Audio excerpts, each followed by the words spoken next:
people. So, I've been very hard working on the runes for the last 3 weeks. I've been working like 10 to 12 hours with Kathy, and we've just been pushing every single microscopic part of every rune and filtering it through the Twittyverse. And there's still some work to do, but I've abused my eyes with screen time and they ache. So I thought I would have a little bit of fun with the pool table. And you, Wassail, wild wolf woman, Wassail, Diana, so far away, Wassail Kelly. I've had to put it out there. Wassail Susan, Wassail Joyce. And we're gonna throw down, we're gonna cover the table in tarot cards. And then we're gonna, well, I'm gonna break them balls. Wassail, oh, I can't see Holly. I need to get it nearer. Wassail, Sandra. And then we're gonna, I don't know how it's gonna work, but we're gonna pick numbers of the balls and see what cards are underneath them. So, we're looking at the moon. It'll be a new moon in Virgo, a mutable moon. And the idea is to filter messages of the rune. Here's the rune for Kusma, money. Remember in Norse mythology, the moon's male and the sun's female. So let's just read the poem, just to remind us why we're here. So, wassail anyone coming in while I read, because I can't see. So, the moon's tune rolls round the heavens, toying with emotions through every revolution. The moon's tune hammers round the heavens, destroying our emotions to bring us evolution. Sweeping down and sweeping through us, sweeping up and clinging to us with feelings that don't have a place or fit our space, but settle and build homes inside us. Recognize the feelings that don't belong. Refuse to home the broken song. So, put my glasses back on. See what's going on. Wassail Elsa, wassail Daniela, wassail Adam, wassail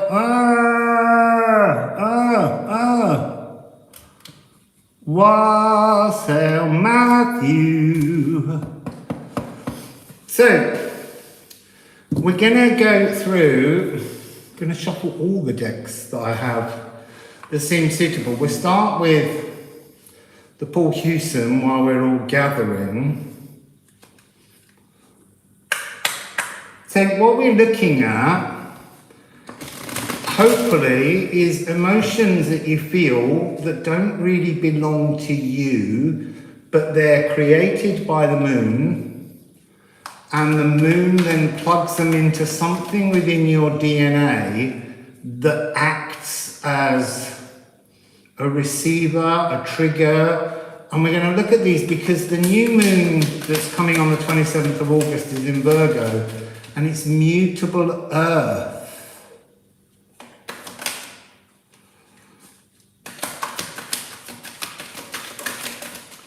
So that's a little shuffle. Let's get to the table. It's going to be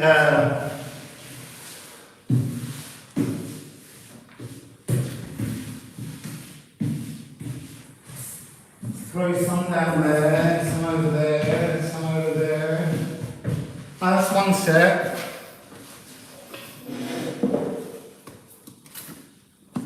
This is the Heaven and Earth Tarot. Never used these.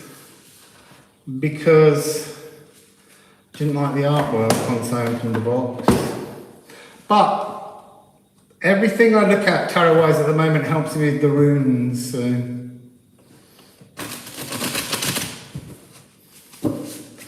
And this space I'm in, although it looks crazy and gorgeous, that's really the dining table. There's no natural light in here. I'm living at the moment on electrical lighting, and it's really messing my circadian rhythms up. I've not been able to get to sleep until like 3 a.m.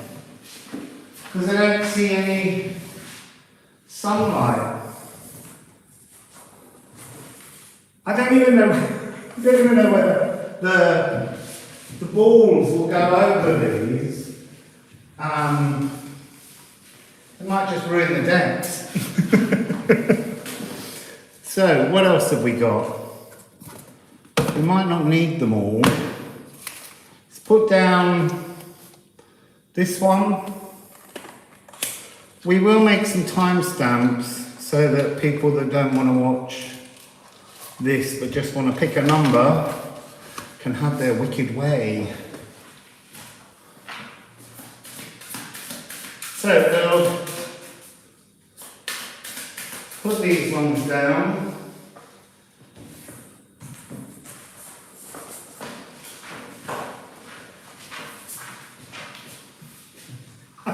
I've been planning to do this for so long that I didn't even know how we would throw all the cards down. I'm thoroughly enjoying doing it. What else shall we have? I guess we could have the tarot of the Tango, since we're in Argentina and we're in Buenos Aires. So let's put that one in. This one's a bit hard to shuffle. Is there a spinner's index card?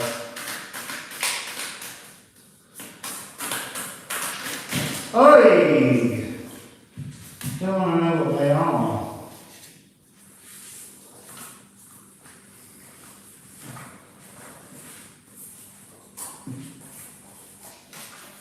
These ones I can't seem to smear them out now, not because of the cards, but because there are so many cards on the table. Not seeing much chatting going on, people. Talk to each other.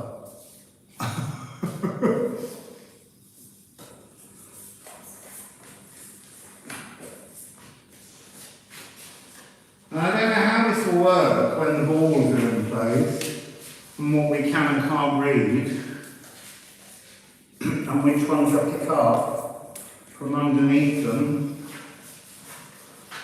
It's a bit of a cluster there of Port Huson.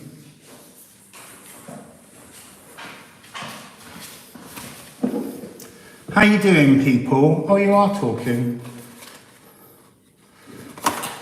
Don't know why it's not showing me. I feel like I need to get out an old favourite. Let's put down Opening the Nine Realms.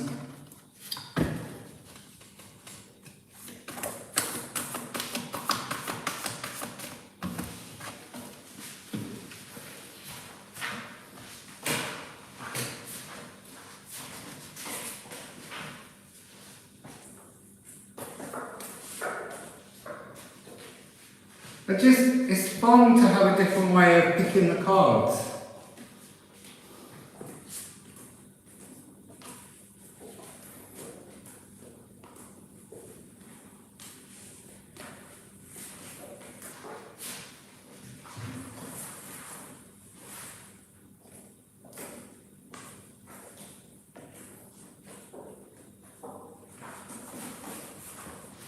Maybe we could have like some bonus cards on the pockets. I don't know. Let's put down Mystical Shaman.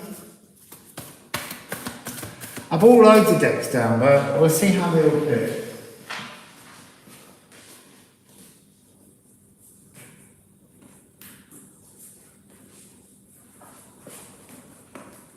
I don't know why I can't see any comments going up. That's so weird. I It's not like I can play pool either. So that's going to be a bit funny. I played pool when I was a teenager a lot because I grew up in a pub.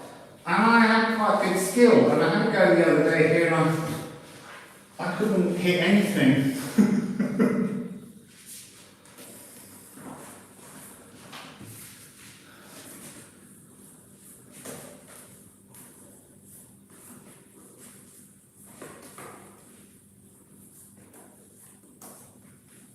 I'm saying we could have something on the pockets, but I doubt anything will go down them.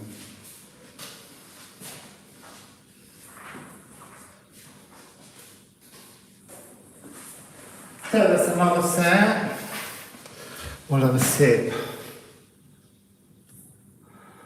I'm good, thanks. As I said earlier, I've been working every day, 7 days a week, 10 to 12 hours a day, working on the runes, editing them, because I really want to be able to start printing this deck.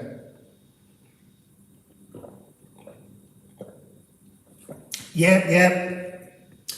There is chalk, it's red or pink. It's not like blue when I was little. And the white ball is covered in little pink scars where it's been walloped. Let's put the Renaissance Golden Tarot down.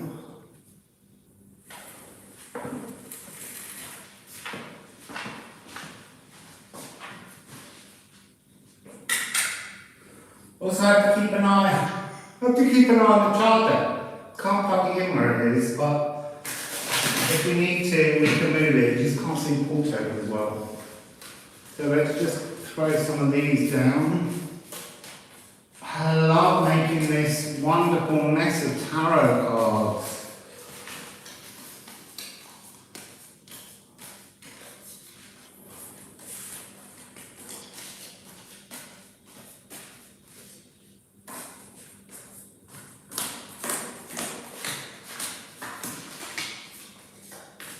Oh, that one turned over, judgment.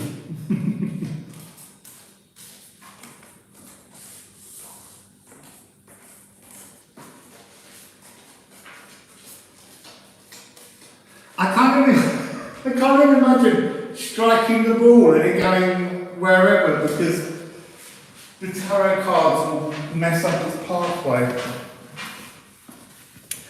Now, I think one more deck. Let's have the Thoth.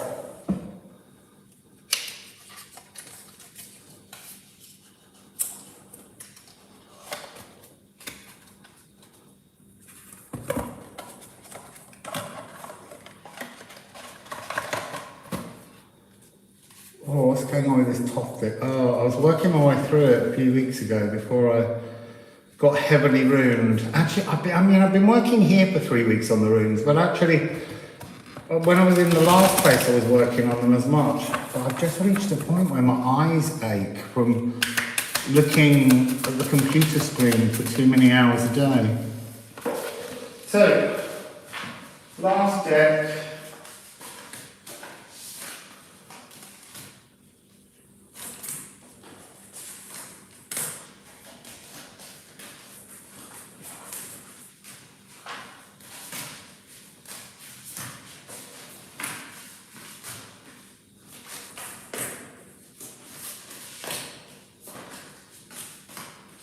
I hope Rob finds his way here. Maybe he did. And I just ignored him and everyone while I was setting this up.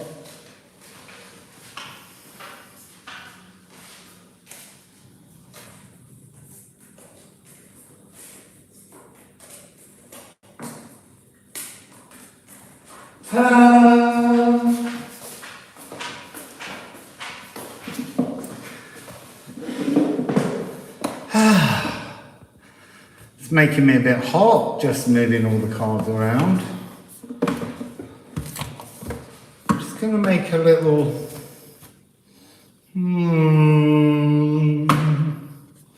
just in case I need to move that down. So, how are you all?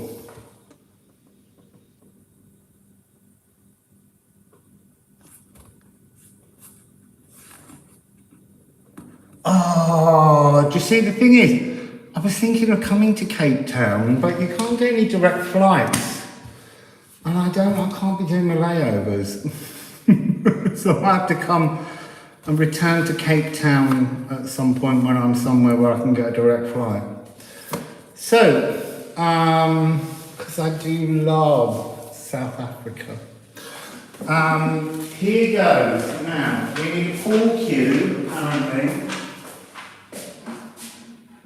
Let's just see. That one's got no tip.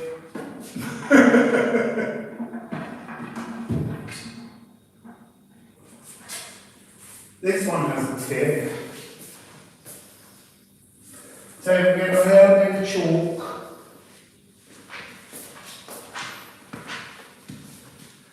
Let's chalk that tip, people.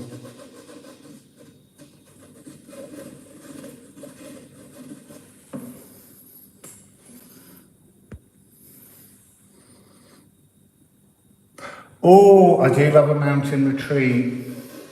Is there anywhere near that mountain that looks a bit like an elephant? Or is it actually Table Mountain? Because I went to Hermanus. I'm going to miss your response, but we need to crack these balls. Or we need to take the... It won't go anywhere. Stay. They won't go anywhere. That's still on. Right now, people, hold your breaths. I like there's one card that's sticking over the edge. Here we go. The pool of tarot. We take the full moon and we crack it at the moon. I think we need another hit to get them spaced out a bit better. Can't see me now. Oh, we've got one in the pocket. I'm bringing it back on. Bringing it back so there's no tarot cards. Just going to roll it down my hand. I'm going to cheat because we're not playing pool. I just want to spread the balls out a bit more.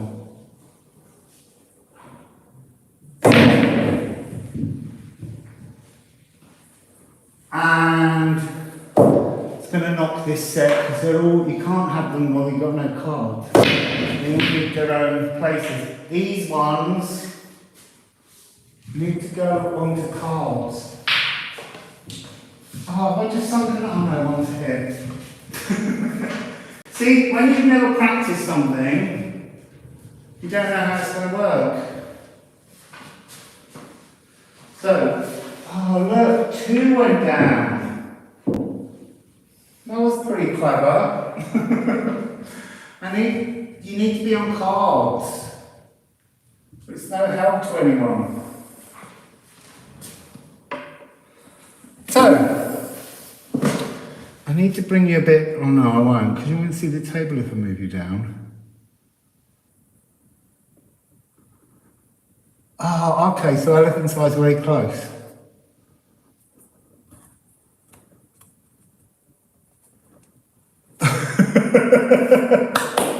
So, I am a pool ball. So, I'm going to say, pick a number between 1 and 15, and whoever puts in whichever number appears the most. I'm not just going to go for the first, I want to see numbers that repeat. I'll have a sip of juice. So that's number 5.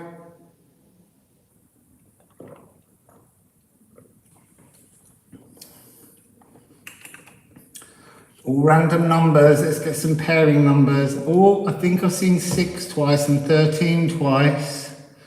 13, we've got a few 13s. So let's, ball 13 is at, wow, 19 minutes and 50. That took a long time to set up. Let's go and get, what's there? What colour is 13? I can't even remember that. Oh look, it's over there. I didn't even need to get up. I just turn to the side. So, I'm just going to pick up a handful of cards beneath ball 13. Put that in the pocket to get rid of it. So, you begin. Ooh, look. What did the poem say? The moon, excuse me, I burped from the juice.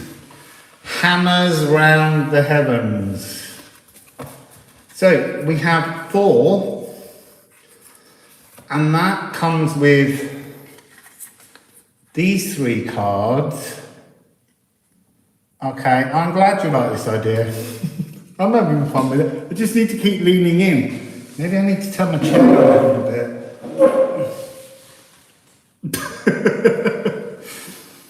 Oh, Wassail Eve. So, what do we have? What do we have? This is the 8 of coins. Oh, I'm a bit warm. Hang on.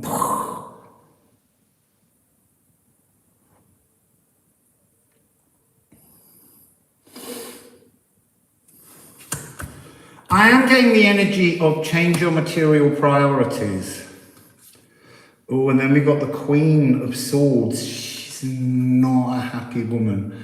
I would say that this is the energy of the broken song is your something delivered to you by your parents, like energies that isolate you. Maybe spare the sword, something the man, make the man, or spare the sword, make the child. I don't know. That's the energy.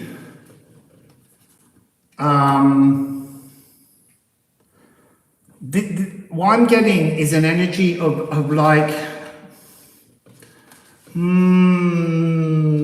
being some kind of physical abuse in childhood, something not necessarily sexual, but this energy of being pressed down, being isolated, being shut out, and that's not your tune. Yes, you went through it, but there's something, it's 1950 Eve, the first one, ball 13.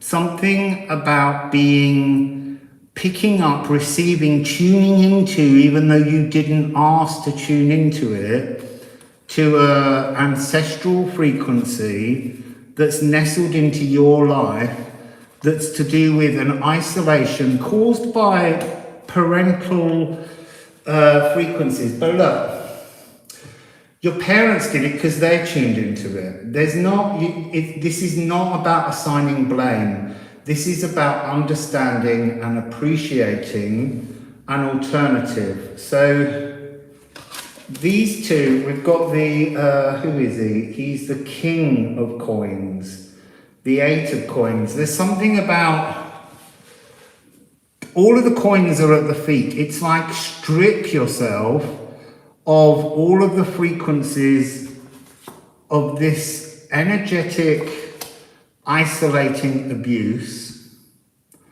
and take that energy and choose not one of these coins that you dropped, but choose your coin. Okay? Choose the energy that suits your tune, the energy you want to move into. So then we have 2, got 2, I turned one around to check which way up they were. So what have we got? Oh, look, remove the skin of the curse. Remove the skin of the curse. It's time. This is the thing you're retuning. This energy doesn't need to cling to you. It's their mantles, their clothing, their things you've been wrapped in, swaddled in, emotionally stunting in many ways. I really get this energy of touch and not feeling comfortable with touch. coming in. This is 1446. I don't know why they always draw me to these numbers on here. But that's 15. It's a tower moment. It's like, but weirdly at the moment, I've been trying to say that towers, we've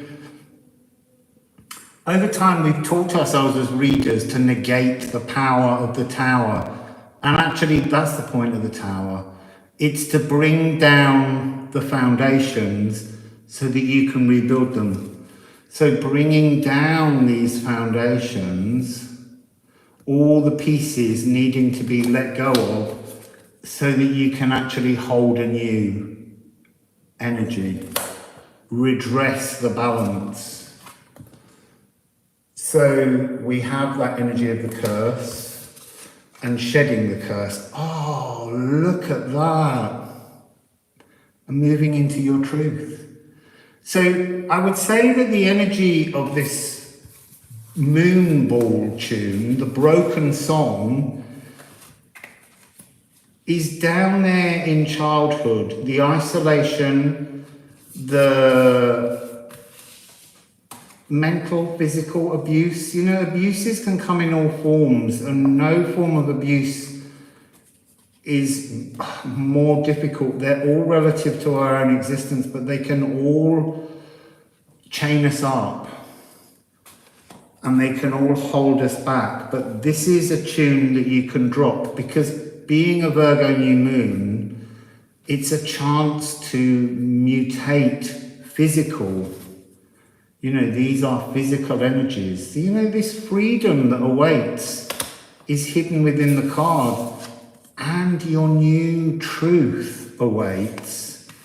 But you have to retune the DNA in you, which will retune the DNA around you, and it won't present that energy going forwards. And that's what we're really here for. You know, we're all a kind of, we are a spiritual warrior, and we all need to retune. We kind of, I think our pre-incarnation contracts are agreeing to come here to retune our DNA, our ancestral tunes, the frequencies that keep beaconing out of us, that keep pulling in energies that don't serve a collective peace, and retuning them so that humanity moving forwards can bring themselves into a new, better frequency, a more loving, caring,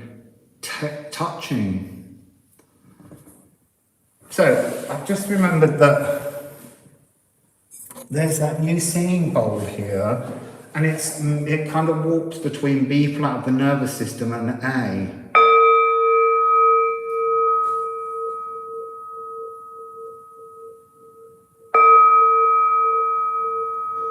And that's the note of the moon.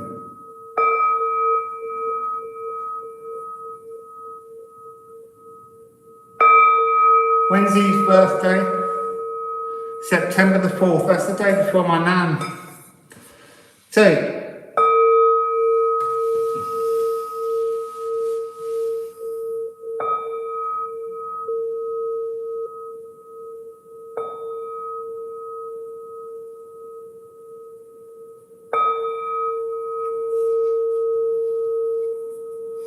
well, 4th of the 9th makes 13 Eve, and that's always a spooky number. So there we have 13. So, you see the spread.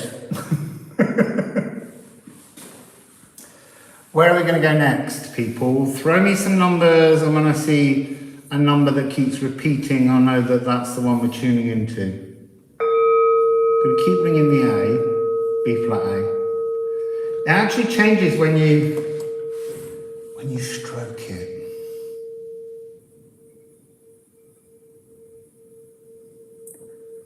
Nine, 3, 1. Oh, I'm going with 9 because it was in my mind, and it's like, get on with it. So 9. Where's 9? What colour is 9? didn't think about that before. What was the last one? Oh, it's yellow, it's down here. The last one was orange, sacral work. See, we're all new to this. So, yellow, this is about solar plexus. So I'm pulling in a group of the cards nearest to it. I can't walk the short distance, the table's in the way.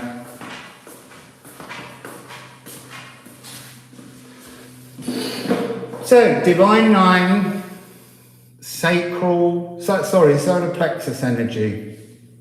I can't keep putting them in that pocket because it's getting a bit full.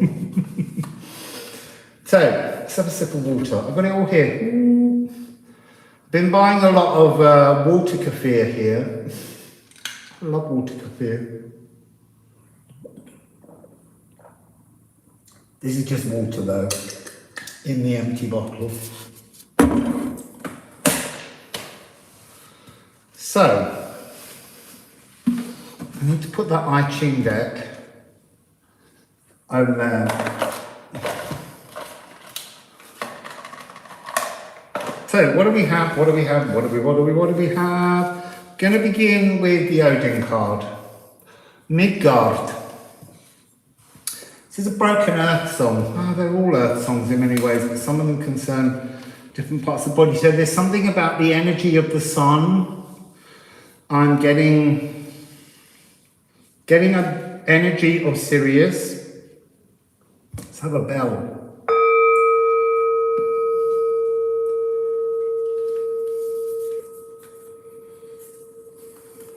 Right, so in that energy, there's something absent. There's like an absence of the energy. Oh, sorry, we didn't do the numbers. Eve, I'm so bad. I don't know where it began, but I'm going to say 30. 30 for ball number 9. 30 minutes.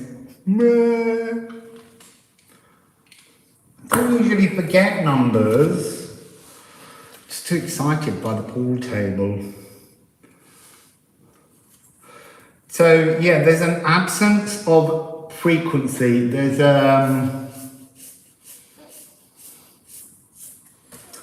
right, I want to say there's something about not applying memory. Like being, I don't mean, like being in an alternative mindset, something like that, an energy where you're not fully in your, what's the word I want to say? Not your remembrance, but in an energy where you where you actually program memory. It's like going through life and not observing anything. So what do we have with this? Judgment.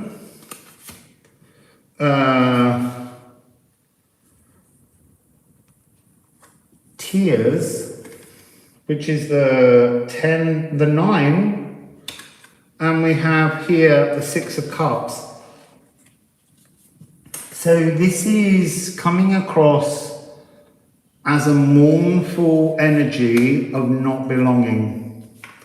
So this is kind of that frequency of the starseeds wishing to go home.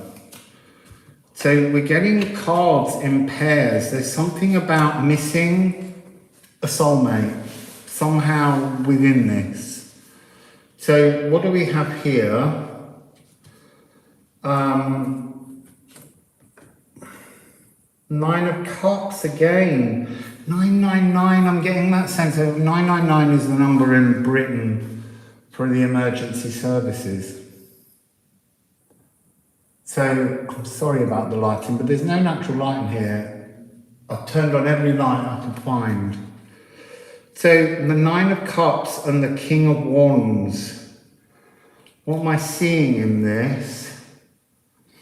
I'm seeing like, so this broken song is that your connection to a soulmate, to a tribe, to a starseed, to a planet, to an energy is interfering with your progress. I'm not saying that you don't have that frequency. Wassail, Elsa. But the cards are saying you're waiting for something that won't come until you change your song. You need to change your soul tribe connection, because this energy can't find you. Your beacon, this DNA thing that was in the last one, this tuning, you need to retune your life so that you have like a homing beacon, so that this King of Wands energy, this soulmate, can find you. But they're not going to find you if you just keep sitting there waiting for them to find you, because your homing beacon's not on. They can't even locate you. It's like Find My iPad. They can't, because you haven't downloaded that app. You need to become a new human app. So, hello, they're both upside down. I'm not doing reversals today. Oh, look, it's so interesting. Temperance and the King of Wands. It's ball number 9, Ariel. So, here, it was your wishing for your King of Wands. Until you temper you, until you change you, he can't find you. Wassail, he cannot find you because you're not tuned in. She's tuning herself in, this lady. She's using the power of Jupiter.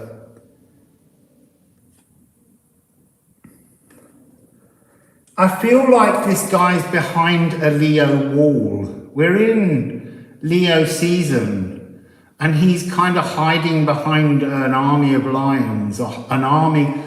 His personality is all there. It's all fueled up. It's prowling. It's trying to find you, but you're not tuned in. You're not turned on. You're not allowing that energy to come through. You're not shining your frequency. Your sun is not lighting your Midgard, and so your King of Wands, your soulmate, and it could be male or female, it just represents a mirrored soul, can't find you. Okay, so next we have Wind of Change, wind 63. There's the other 999. This is an emergency moment. You got to do this. You have to retune yourself and be part of the world. You came down here as a star seed to be an earth seed, and you're not planting yourself in the earth to grow a light. And so all the amazing King of Wands mirrored soul frequencies, 2 Kings of Wands, they just can't find you. You're invisible to all of the entertainment, the joy, the pleasure, the wonder that's meant to be with you.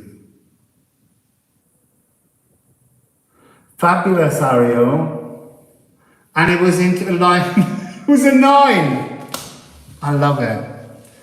So what do we end with? We've got 3 more cards. We've got, look, the juggler, the magician.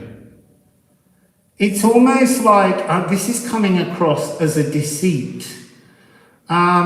It's coming across as how, not necessarily society, but how the spiritual community treats us like children. It infantilizes us. It's all very well to acknowledge that you are of another galaxy or solar system, but that's not allowing you to be in your true power. It's isolating you from the joy that's meant to be part of your existence. And what do we have here? The Hanged Man. Look. They're keeping you dangling like children because you're being given like a false prophecy. That some, King of Wands energy, a soulmate, a mirrored soul, is going to find you, but not if you don't echo with the light in this world to say, here I am, let's come together. 6 of accordions, or is it the 7? 6 of accordions. To me, this is You've got, you've got to, all those squeeze boxes, all that noise that's coming off, all the chords are out of tune, but the song, the jukebox, the record, it keeps playing it, playing it, playing it, and you almost need to unplug that energy because you can't hear your truth. You can't temper, you can't turn the record over to the B-side and temper that energy and bring in your lives. Because you can't hear it over the din of all the fibs about things. You know, be a starseed, but remember you're a starseed who is currently an earthseed. And you need to shine your earthseed light on so that the other starseeds will find you. There we go, that's that one. That was number 9. So if you throw me up some numbers. Between 1 and 15, but not 13 or 9. Come on, Eve, what numbers? There's someone said 2, 7, waiting for duplicates.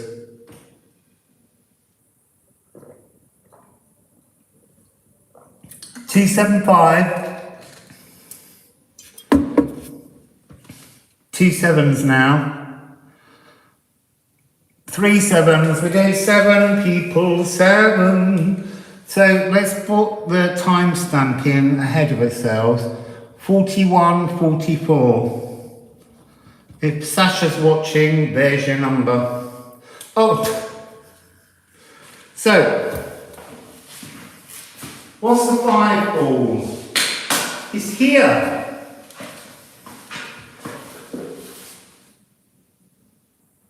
There it is. Hang on, I need to grab the cards.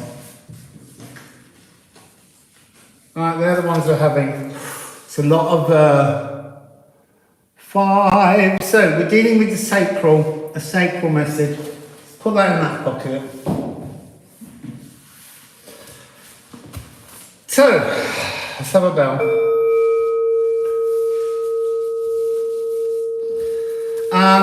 Things in the wrong casings. That's so weird. They showed me a hot dog and I went, that's meant to be a pig. So, I know, I'm starting with this one. Ooh, wild woman.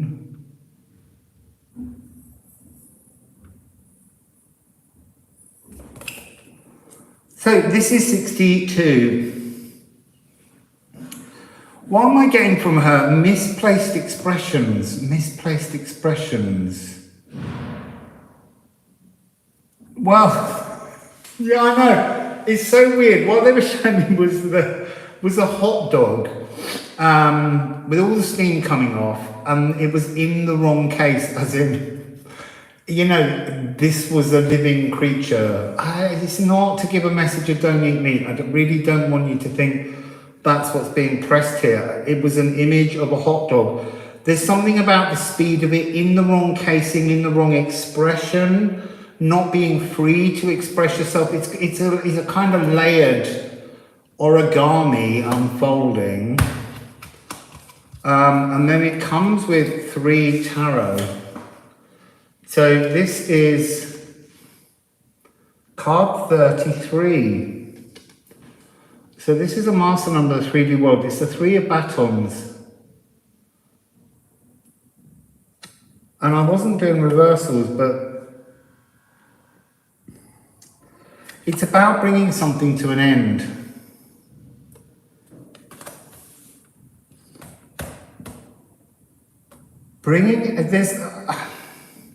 I'm being shown dancing to a different tune, not singing a different tune, dancing to a different tune. The 3 wands are on the floor in a kind of sort of wendhorn shape. And it's like, it's showing me how it used to be a triangle, like something that closed in, the wrong casing, the wrong shape around you. Let's see if we can get some more information from these. So, we've got the crazy 6 of cups, and we've got the 2 of swords. Oh look, there it is!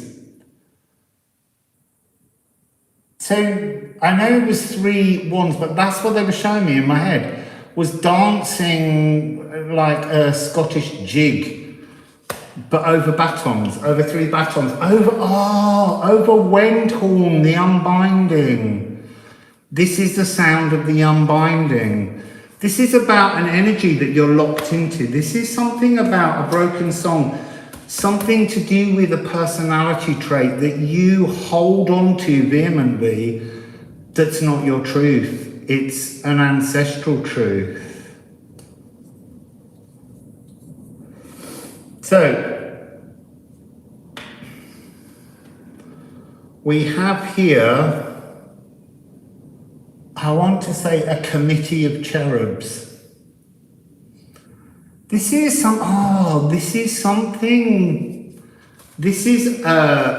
wrong casing that was applied to you almost through birth. It's like a family trait. It's interesting because you're talking about your 3 children and having another.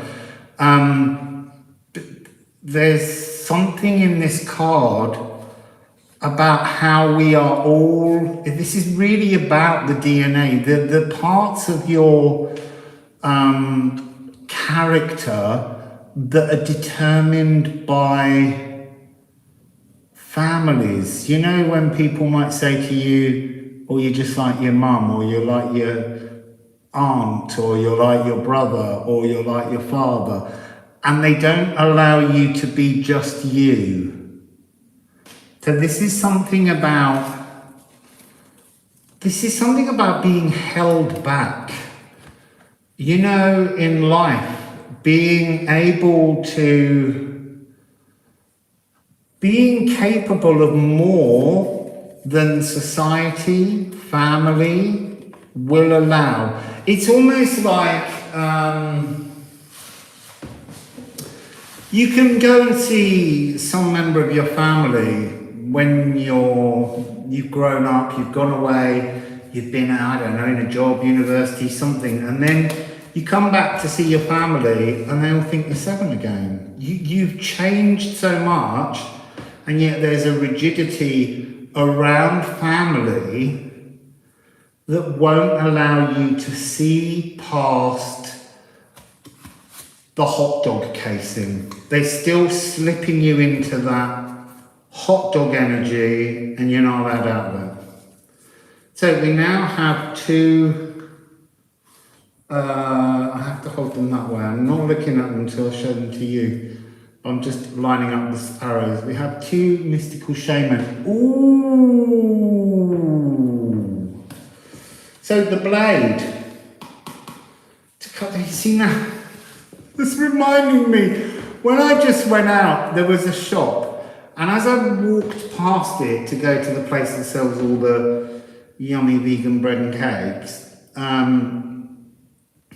because of the way the windows are, you see only the female clothes that are being sold. And when I came out the shop to walk the other way, that you just see all the pastel kitchen knives. And I just thought, what is that shop?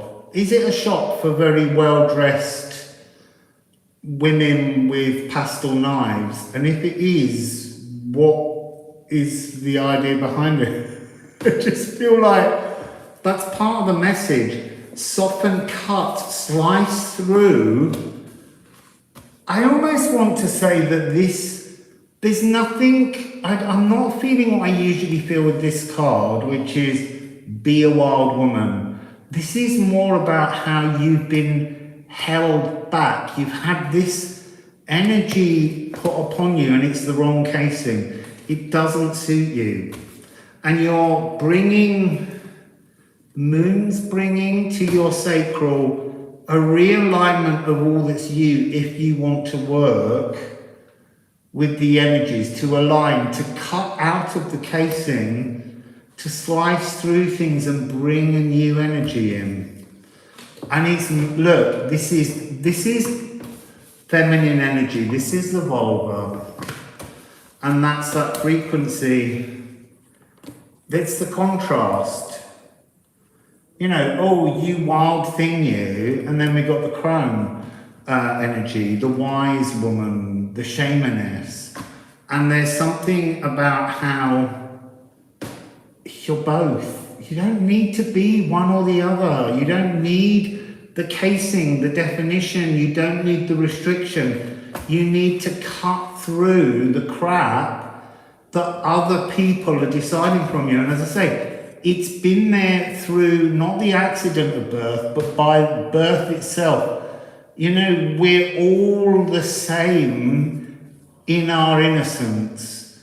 And it's the dance that other people play over us that creates a separation between our mystical and our magical and our actual kind of energy of just being wherever we want to be,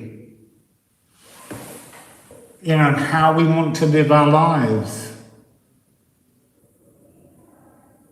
Elsa, I'm in Buenos Aires, in Argentina, but I think I might go off to Uruguay at the end of the month.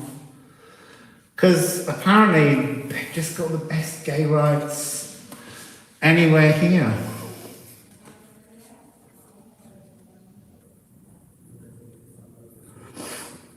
So, what do we have left? Here we have the Queen of Coins. She feels like that's what you're meant to become. Split the casing, know that you're both these things, split the casing, and inside is your truth, this and this. This is about becoming whole. I almost want to say that energy of Maiden Mother Crone, but that's not it. It's saying to me, not that energy. That's not an energy you need to consider. Just be you. Be you in all the stages, because there's no Maiden Mother Crone energy for men.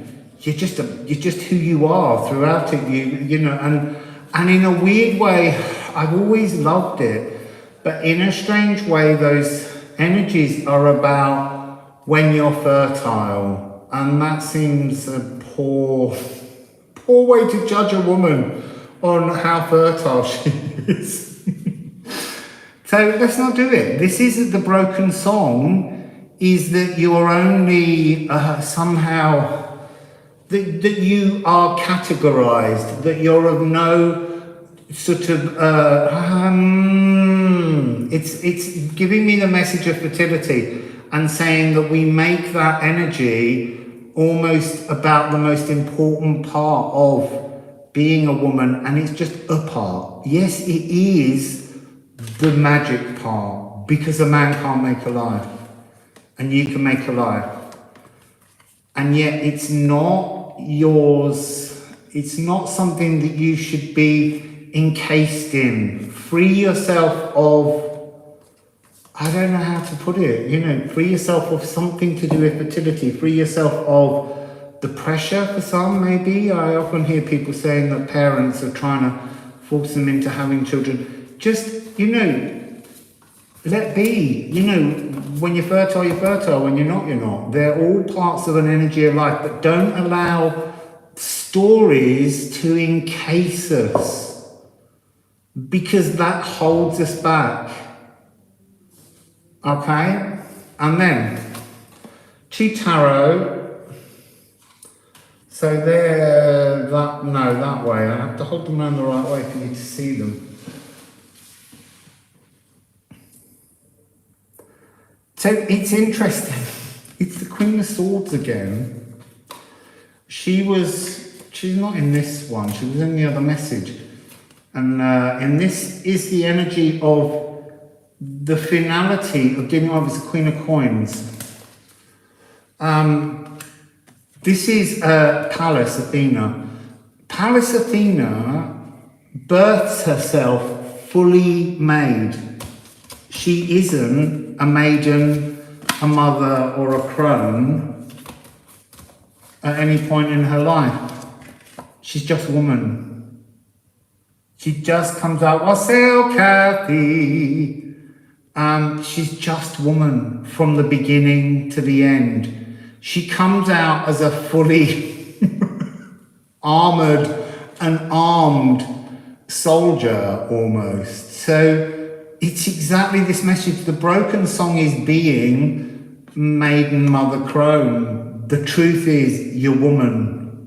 Be woman from the beginning, fertile or not.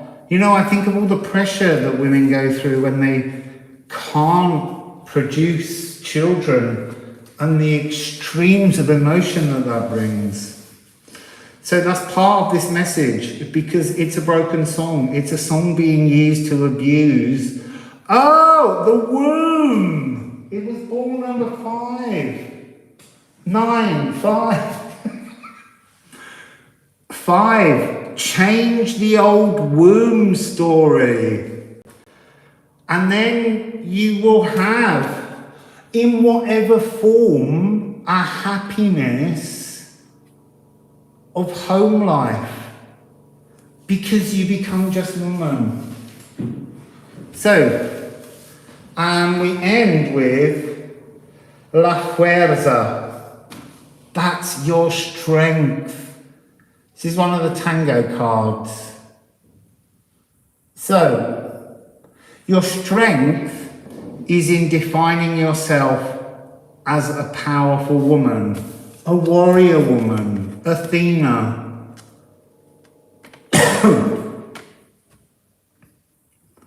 So that's what you get.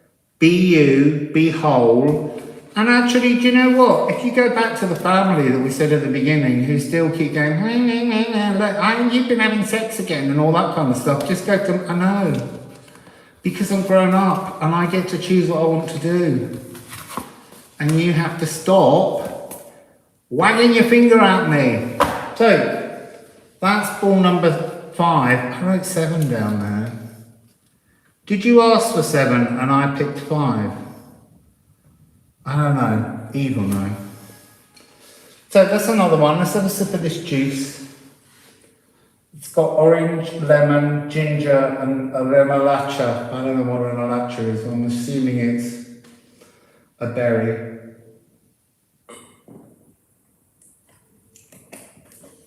Tastes nice anyway. We asked for 7 and you picked 5. Let's do 7 now then. You asked for 7. Let's do 7. There must have been a reason that needed to come out. Someone must have been here who needed that message right at that time. Oh, it is beetroot. I kept thinking I can add a little bit of beetroot in there. It's Kanawa, like Kirita Kanawa, the opera singer, who I do love very much. So 7 is around 58 minutes and 14. I just realised that when you're on this app, it doesn't show you what the battery's on, and I can't plug it in. So if for any reason I just vanish, the battery ran out. 7. Lucky number 7. Here is 7. Oh, this is like Jupiter cleansing energy. Oh my God, this is a greedy pile.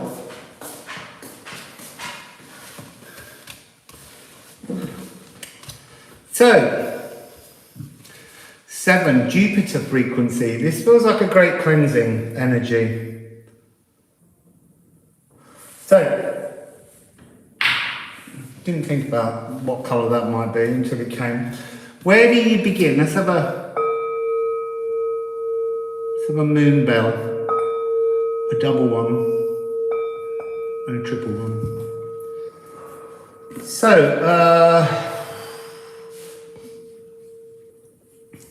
everything's a bit food related. That's really strange because before I came, I kept thinking I wanted to talk about food fads and things we eat and how we get fearful of alternative foods.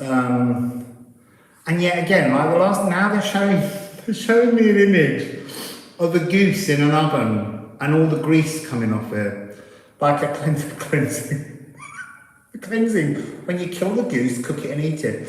But that's not the message. The message has got something else to do with the thing about like a wild goose chase, or it's got something to do with, again, being closed in. It's like all of these broken songs are traps. They're all frequencies that lock us from our freedom. So the first two cards are, oh look, a community gift, an elven gift, from Niederverlier. This is reminding me of a code, achieving a code, mending some aspect of your life with an eagle of truth to invisibly mend wounds. And then something about at the back, the gift is a kind of new clothes, like a new suit. I mean, they're saying the Emperor's new clothes, and we think of the Emperor's new clothes as a frequency in which we say that we were tricked into believing something, but this is actually, it's so strange, we've got this message again. It's like, take off those old clothes. There's something more important about the truth of you nude. I don't mean go out naked. Yeah, what I mean is that you're wrapped in clothing that is not your truth. So, I'm sorry, I'm not paying attention. I do this every time. I'm like, I will pay attention, but they're putting so many messages into my head. The goose that lays the golden eggs, yeah, mother goose. There was another phrase though to do with the goose, goose fair, where you gather all the gooses together and they walk them, collectively walking geese, goslings, towards the market to trade. And of course, before turkey, goose was the bird that was eaten at Christmas. What's good for the goose? Exactly, Eve. There's a lot of, geese were really important. They're also excellent guard dogs, guard geese. They can be very, very, very, very violent, geese. So again, we're working on something which feels like two pairs of tarot cards. So this here, we've got the Eight of Swords and we've got the Five of Coins. But the message that I'm getting from these is a broken order. The incident, like what is it? What's it called? The straw that breaks the camel's back. I was going to say the needle, but that's a needle in a haystack. There is an energy coming that will be like an epiphanal moment where you sense an incident that breaks you out of the oven. So, the incident of the broken order, it's like an acknowledgement. What are these two then? We got swords again here. Oh, look. Eight of Swords, Eight of Swords. Eight of Swords is something that happens quite swiftly. I'm not saying like an execution, but there's something about a tiny revelation that is something a tiny revelation that changes you profoundly. So that's interesting because it's so hard to hang on to all these things. There's in Lenormand cards, clover is a tiny, tiny piece of luck that comes into your life that transforms your whole personality, your whole outlook. Because clover, it's like, don't go searching for this. That's really weird that I would say that because I always say action things. You can look all your life for the magic clover, but it's already planted inside you. And it will be the beheading of your old self to create the new self. And coming with that one is the King of Swords. Then you will understand everything. So when this revelation comes, you will break free and change who you are. It's almost like you're being given your crowning, you're purifying. That's that Jupiter energy. But there's something about all of this that's minuscule. This is needle energy, mending energy, transformative, stitching new pathways, unpicking old wounds maybe, and cleaning them. Because you can't heal a wound unless it's clean, because it just festers. Now what have we got? Okay, Vision Quest. Is that in a dream? So 7 of Cups. I'm just bringing you up some cards and then I'll read them. Oh, it's the rude one. I love this card. This is the Super Orgasmator.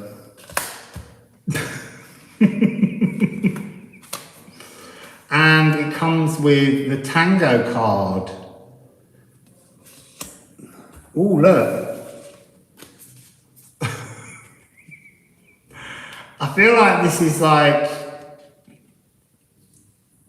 he's coming in to do a little bit of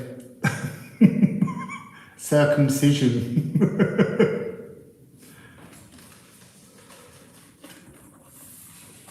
There is a fog. There is a fog. Oh, listen, Holly, I love clover, honey. Honey, clover. Honey that's made from the pollen of clover is so beautiful, just the tiniest bit in a cup of Earl Grey tea. I haven't had it for decades, but I used to do that a lot. The vision will become clear, the mist will move. That's this Jupiter energy. I feel like the message here is that the revelation feels small. The change that will come, they have to stop doing the message that comes is like a needle, it's just a little prick. I can't believe they're saying that to me.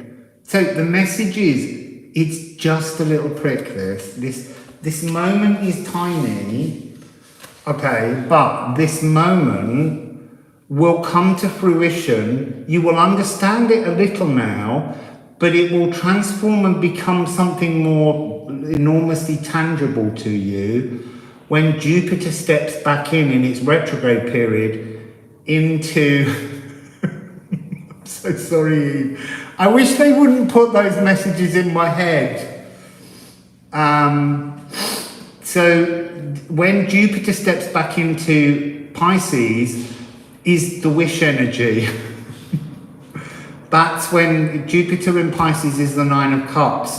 So, you know, this 7 of Cups with the naughty knave, he's got the 8th cup, the 9th cup, the needle to mend properly comes because he's walking backwards. This is Jupiter coming backwards to transform, to bring a wish. But you almost need to have that tiny little bit of clover magic spreading out from now. And now we've got a big pile here. 5 of Orbs, the Lovers, the King of Pentacles, and the Hermit.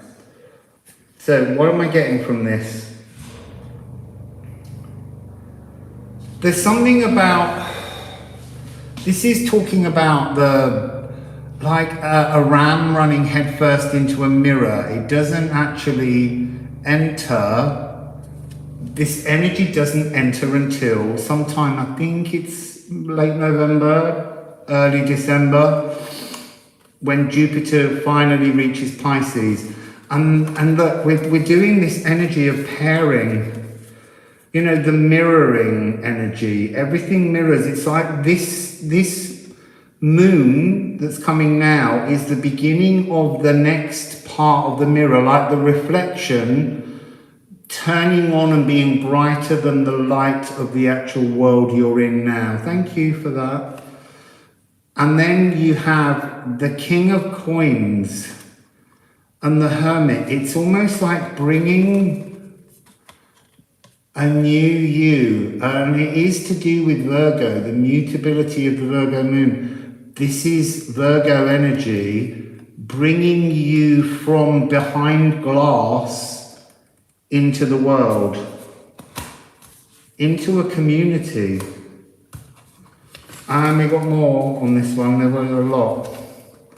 So we have, oh look again, mirroring, bringing a new you forward from the other. And another Hermit. I almost want to be like this. There's two yous.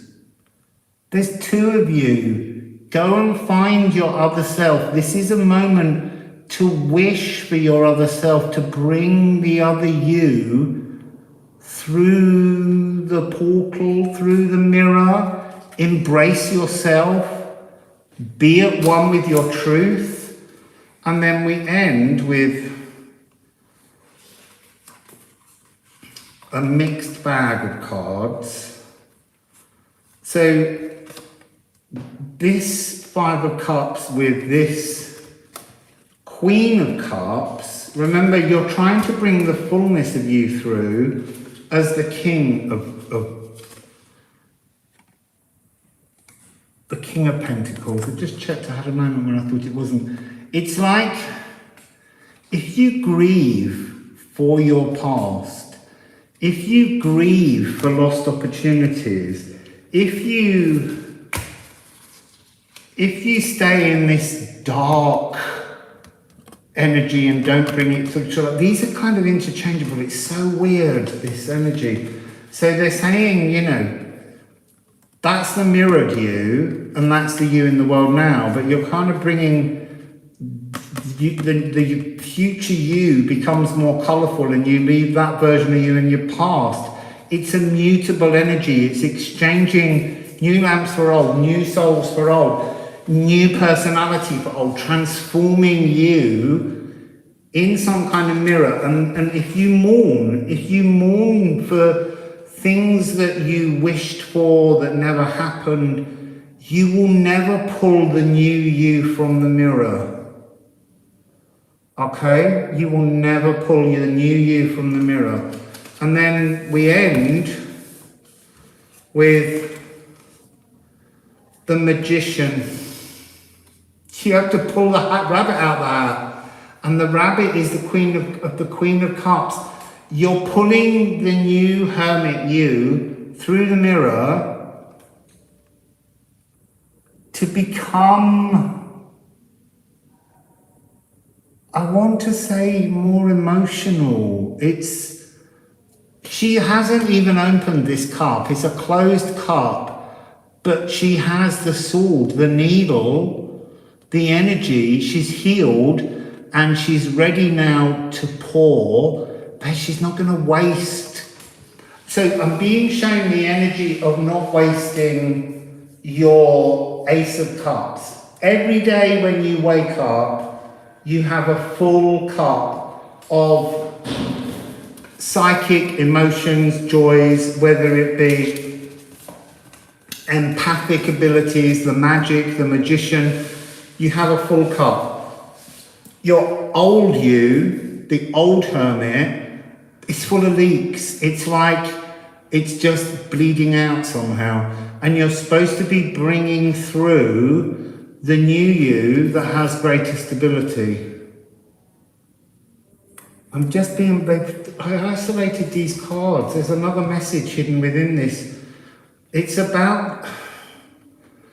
just about bringing the wisdom, letting go of the old you to embrace the future you.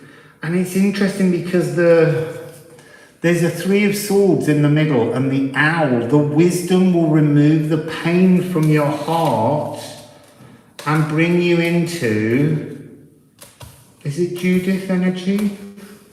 Where's she gone? Where's she gone? Where's that Queen of Cups gone? Got all the hermits in the land, haven't got the Queen of Cups now. So remember, it's something that's growing towards December. It's almost, oh there she is it Judith? Can't read this one for the light.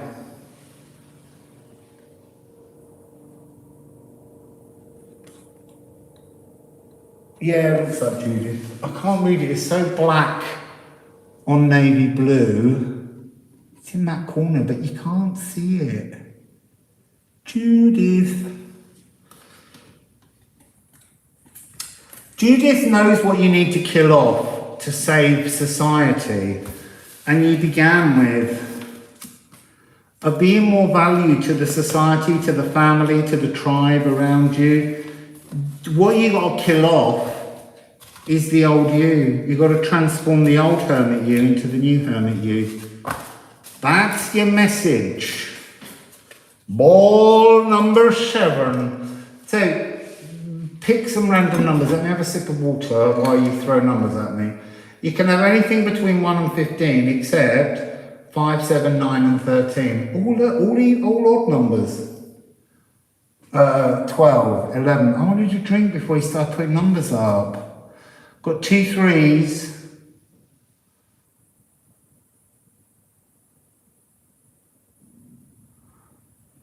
8, 12, 15, 12, 2 12s, 2 3s, a 1. I'm waiting for a third on something.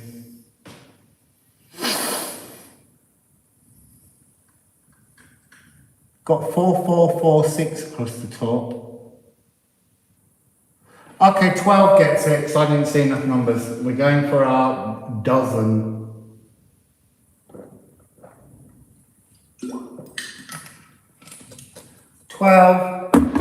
Let's do a timestamp 12. Oh, look, I put that down on my pad now, it's covered in.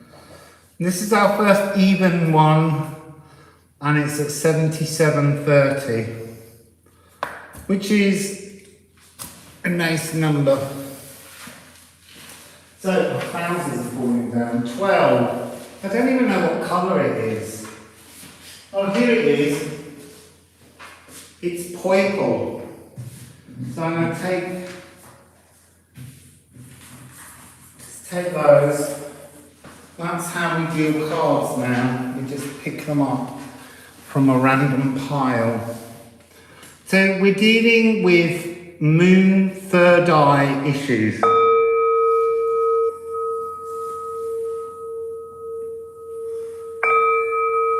Someone looking over your shoulder.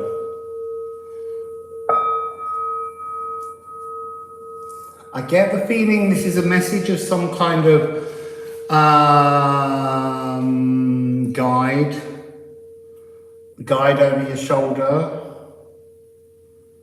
I feel like this guide slightly bugged you though. I feel like I get an energy of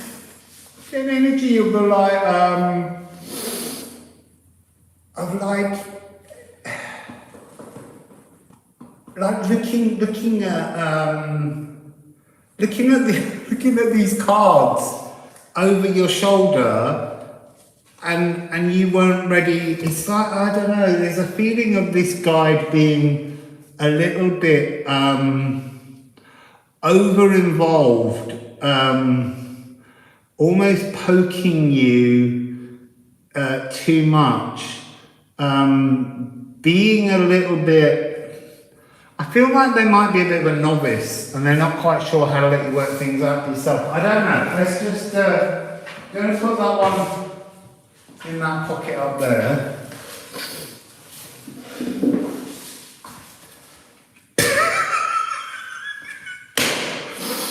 Oh, I'm not even going to say that one. Right. We begin with, I have to turn that the right way. So, that one's up the wrong way. Oh my God, look. Smoky mirror and the realm of fog. This is where they are. This is a guide that thinks they've got all the answers. And they haven't, because you haven't made the decisions.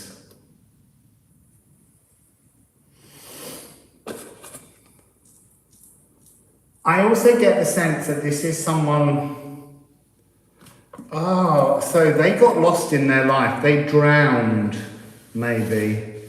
There's something to do with isolation and water, whether that be water molecules in air, in rain, but there's something about their death being sodden. Now look, within the Niflheimia is all the potential for life.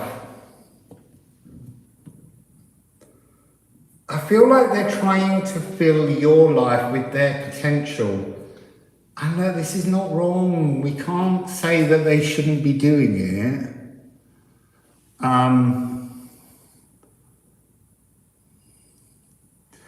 We can't say that they shouldn't be doing it because it's part of your life to go through, even if this energy is confusing when it peeps over your shoulder and looks at your hand of cards. They're meant to do it. There's some lesson within it for you as well as them. They're a really interesting combination. The energies coming off these two is fascinating. It's the monsoon-like dampness. What does that mean? So I'm being shown the ocean, and earlier I got a message that was to do with what's the difference between the cosmic ocean of salt around the world and the fresh water. There's something to do with the difference between mineralized and non-mineralized. Let's see what the tarot is with it. Well, Neptune could be involved because Neptune's at home at the moment. I think this is a tune about someone that's dead. You see, this is almost like a spiritual wedding. This is because they're rattling across the clouds here. And this is all something to do with kind of spiritual age. Yes, you do have that ancestor that drowned, Kathy.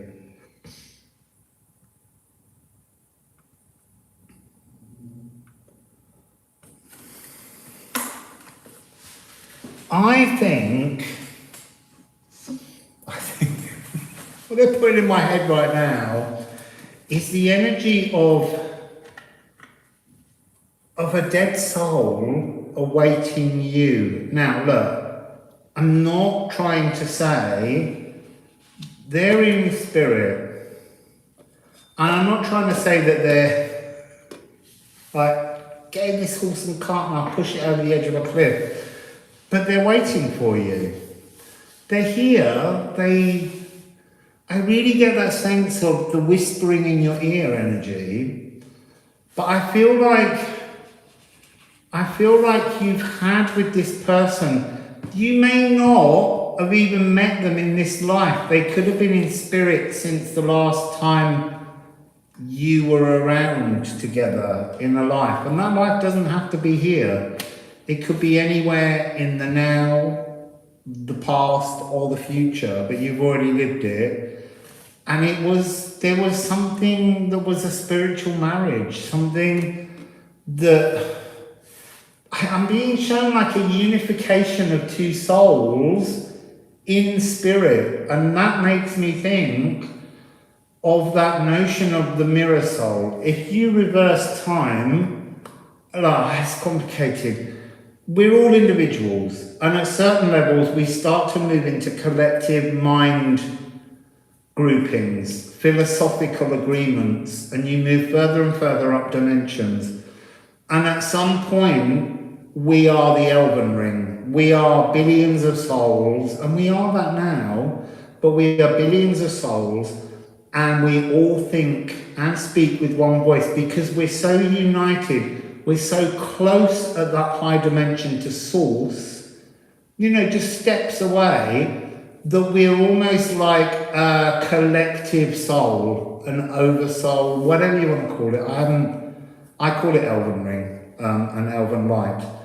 Now, if you think of all those layers and layers and layers of us combining with different souls to create larger groups, because Source has an explosion and we are all pulled down as specks of Source, and those specks of Source are all trying to go back to be with Source and bring with them all their stories, all their lives, all their information. Now, on the other way, when you come down, if you come down slowly, as we go, yeah, it's an explosion, it happens now, or instantly. But in a different speed of time, it happens microscopically. So somewhere, there is a soul who was the first soul you ever experienced life alone with. And I mean as twins, as like, not twins in the way we think of twins, but just in like binary stars, you spun round each other. You probably somewhere still spin round each other, but this energy knows you more than anything else, than anyone else. You both know many others on different dimensions, but this was the first time that a fragment of one soul from a higher dimension came down and became two identical souls.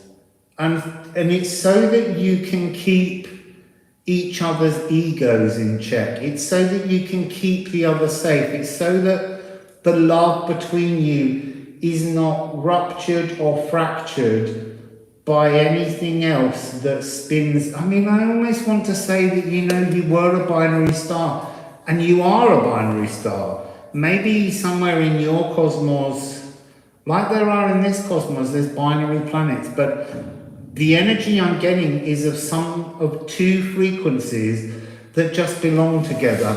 But what's weird here is the frequency you belonged with is in spirit. It's not incarnate here.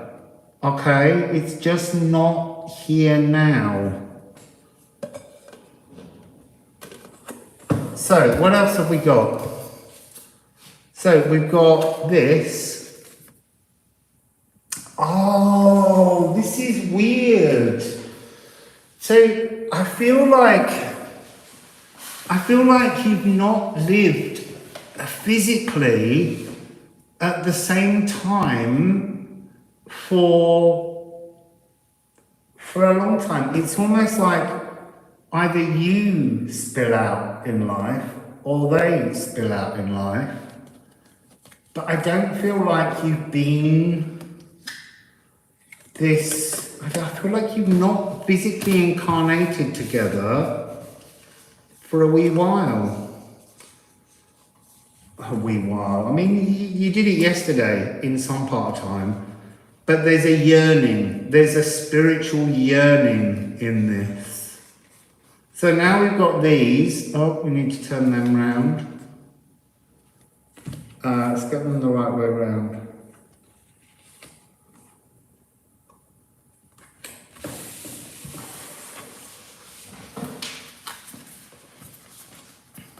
So this is the Empress.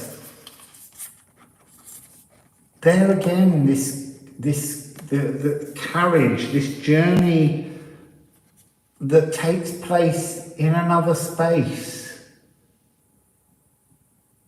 There's something about how this is like the two of you. So the spirit is waiting in the carriage, in the movement, in the no world, in the spirit realm. And this is how that spirit sees you, as a total spiritual being, incarnate, physical. I just want to look up the 8 of squeeze boxes because this deck does some weird things. So I just want to give us, I have to do it from the English end. What's that one? That's the 9s. The 8s of squeeze boxes.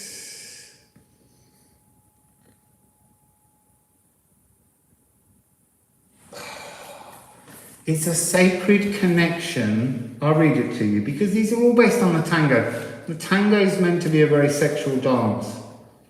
So it says, creative non-doing, sacred art or sexuality, the connection between dancers. This is such an ancient, profoundly old connection, but I feel like you play swapsy. When you're in spirit, they're incarnate, and when they're in spirit, you're incarnate. There's something about this guide that's sacred art. It's like, the thing is, it's a broken song as well. It's like it's going nowhere. It's almost like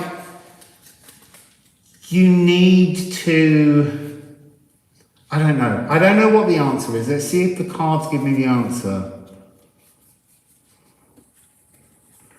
So, what do we have? I don't know if they're up the right way, but they feel like they're upside down for some reason. No. Oh! So, we've got the Knight of Cups, and we've got the 4 of Coins. Like swallowing the wrong truth, and we've got the 6 of oh, let's come again. The 6, the journey, the 6 of Swords.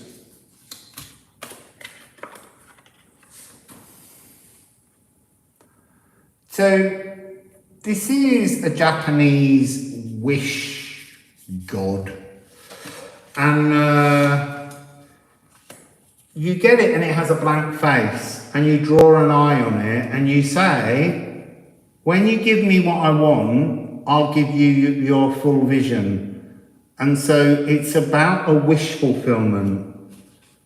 It's an energy of, I feel like it's an inevitable prophecy that bleeds in but never materializes properly. Because there's something about there's always this fog. There's always this fog that gets in the way. So even if you were in a moment together, incarnated, something takes the energy, something slips between and puts you on different sides of a dimension. This is really interesting energy. Because it's a sacred union. It's so old, this energy. And what do I get here? Swallowing the wrong, a bitter pill to swallow.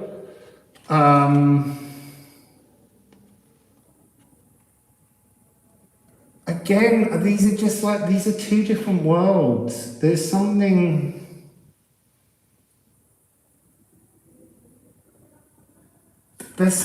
rotating. There's something energetically. So why, what, when, how? What have we got here? Okay, they are upside down. You see, look, it is a sacred union. It's the 2 of Cups. And then with the moon. This is a really interestingly disturbing. It's like a naked Magnum bar with a chunk taken out of it. I almost feel like part of this message is a bereftness or a hollow that comes from not an expectation, not a remembrance, but somehow a knowledge, a moment where you sense something so much more profound available in love that you can't somehow allow any love in now. It's like there's an energy where this perfect, sacred soul who stands over your shoulder in the other realm, your connection to them, which never plays out fully somehow, because I keep being shown the switch, the veil coming in between. It's such a beautiful love that it's not allowing you to make another connective love. And you have to, because this person was your original mirroring, doesn't mean that other people can't be. This is kind of suggesting that you feel that anyone else is on the take, or is developing or creating something that's just not as precious as what this. And this is such a distant memory, but it's almost like this soul whispers in your ear and just keeps going, they're not the one, I am. And so, yeah, there is something that's karmic and not true about it, because there's the new song is not. It's until you can find a love in another that's not them, you will never get them in another physical existence. There's something about a memory within you, a mirroring, that's creating an energy that's stopping them from being with you. Because it's like the both of you need to appreciate that ultimately nothing can come between you two, and yet everything is between you, because you won't allow another heart to love you. Okay. Go fall in love. Well, that came from somewhere that we weren't ready for. So, people, let's have another ball. I'm going to have a sip of that juice with the beetroots. I forget that Elsa can speak Spanish. I can't. Oh, Elsa. Do you know what? Elsa, are you still here? Every time you see a double L here, y, as you would say it, E, Y, they say it here as a sh. So Calais Road is Cache. It's so fun.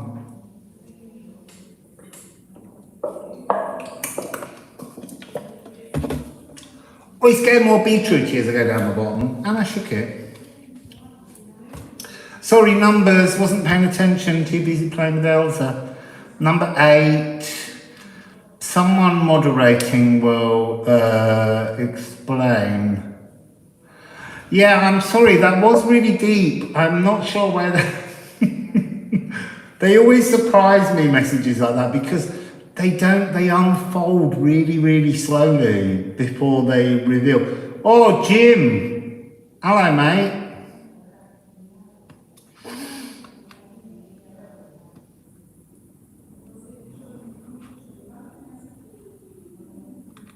I think we just did 12. Oh yeah, 12. 12 was amazing.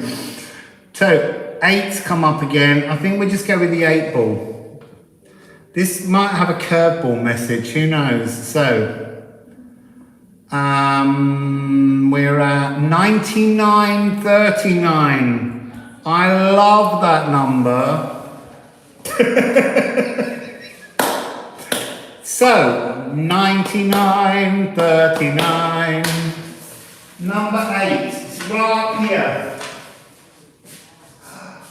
This feels like it's shadows. So let's just pull in some cards. Right, that's the pile that we're getting from the 8 ball.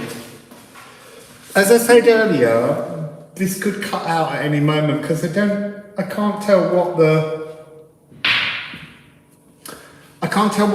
charge is on and I can't plug it in. I'm hoping it will give me a warning and then we'll run over there and plug in on the other side of the table. I guess I could do that now. Let's just move so that we can... Let's move the chair because I really don't want to run out. So let's just... go round. This is the card table. I feel like I'm living in a house of games.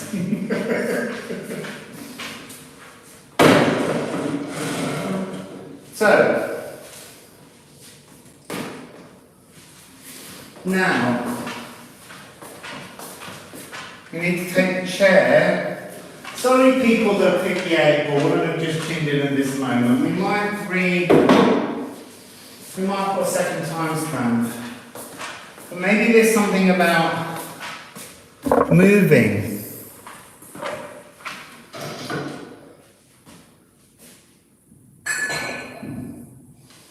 So, come with me, come with me.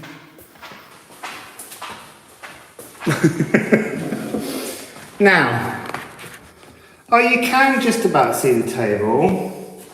I can't even get around that. I need to go and plug that in.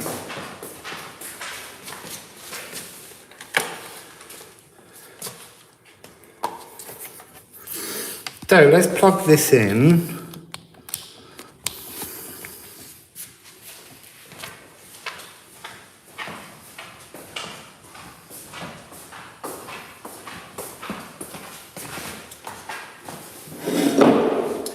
Hello. So, that's loads of cards over there, but we don't need them, they're the dumb ones. I can, you can just about, I'll lift it up. But at least we're plugged in now, so we won't lose power. So there's a weird little mezzanine here. That's an office space above. So we're beginning with, hang on, how many, there's a lot of, all right, let's begin, there's 1 Odin and 3 mystical shaman. Elks.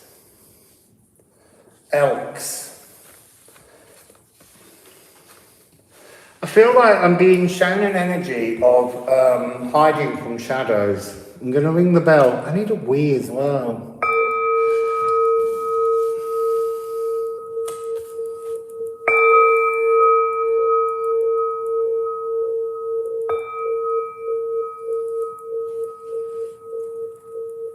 There was an energy within that of holding still, of hiding from shadows. I feel like that's a message from that last one again. I've got to ask that guy to walk away. That energy that's behind is whispering, we kiss in the shadows, we hide from the light. He needs to go. It's interfering. That's what I mean. It's an energy that won't, from the last reading, it can't stop itself. Go away. We'll put a new timestamp down. When I've done this, I need to cleanse that energy away. It's really still there. I love that song as well, but we don't need... We kiss in the shadows. Because you want to kiss in the light, mate. That's the point. You're going to keep kissing in shadows if you can't step away and let the people in the last reading be free to live a physical life, because you're just repeating the same pattern. Go on, be gone. I'm not having it. Oh, look, I'm putting the fog and the Niflheimr smoke. The smoky mirror. Get off my back, man.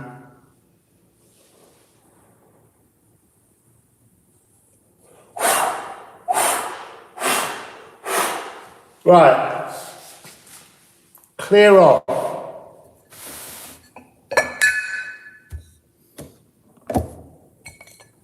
Now, I need to ring the bell again. I'm going to bring the bell over here.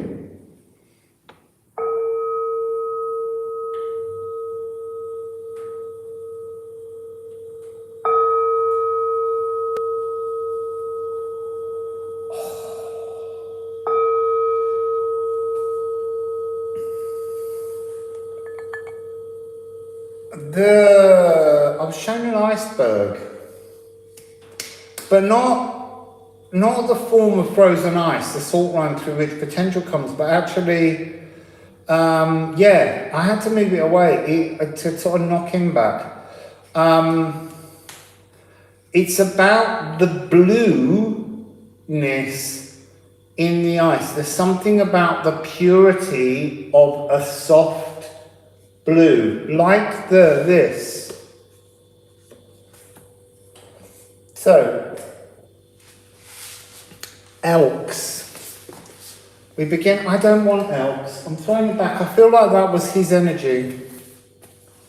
He was protecting you. He will always, or it. It could be a she. I'm just using that word.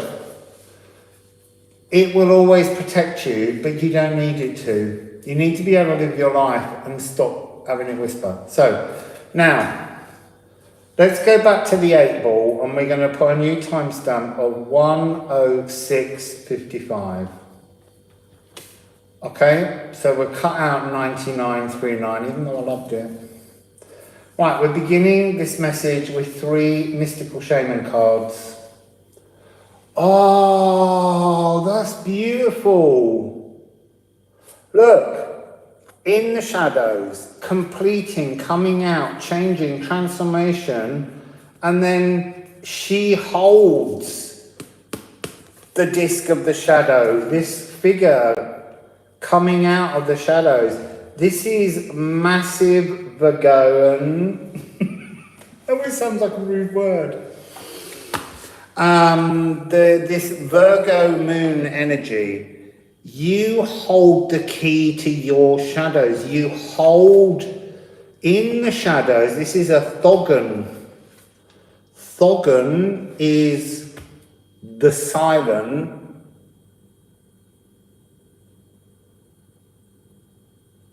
Valkyrie. And she says, the key to your future, your transformations, your completion, the keyhole, you are the key to your own shadows, is created from, it's a golden key, a golden heart is found from your shadows. You mold your golden key of love from your shadows. That's where this message begins. So what's the broken song? Must be in these.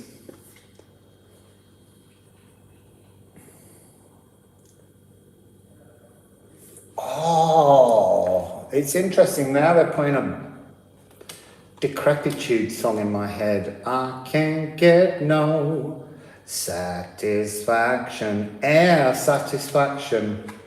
Breath satisfaction. I can't breathe for the shadows. There's a wobbly table now for some reason, since I lifted it up. All the legs are a bit...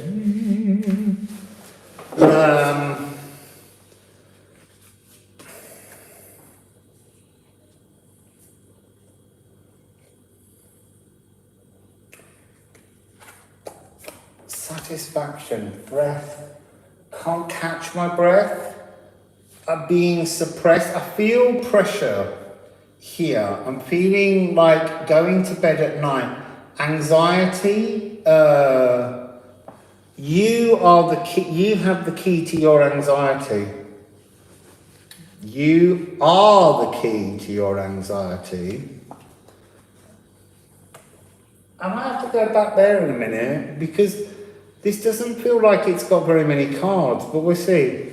I feel like there's an incomplete, as I said, incomplete message. A second card appeared from behind another one. There's something hidden in the shadows. So,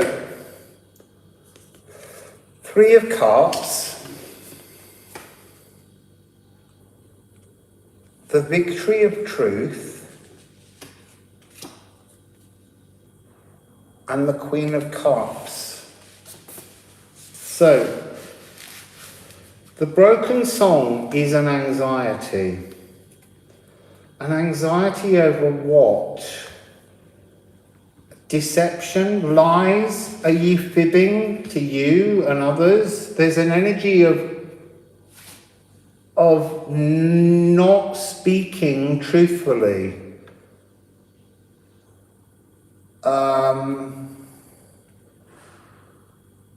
Hush your mouth. Hold your tongue. I'm hearing... I feel like my nan's turned up now.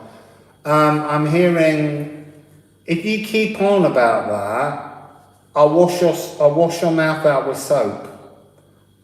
And I'll save a little bit for your knickers. There's something about being an anxiety in your past that you hide in the shadows because by revealing it somehow, you will feel shamed or something. I'm not sure.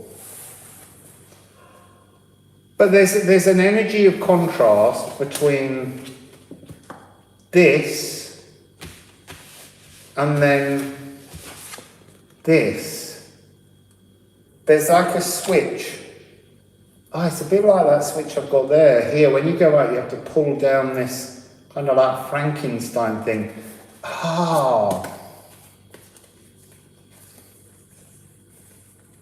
Who is the monster you created?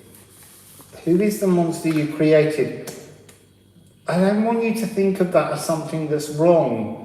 It's like we create monsters so that we can understand the transformation. So what did I get from this? Is this... It's the 8 ball.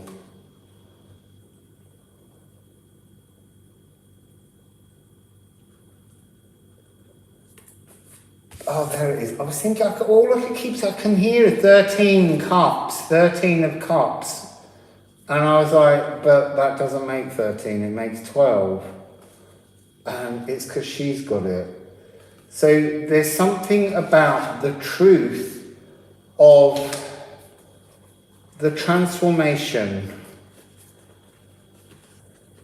This, I don't want to keep calling it monster energy. This anxious energy that's pressing down on you, that's stopping you breathing, living, existing in your own truth, is a 12 frequency static tuning.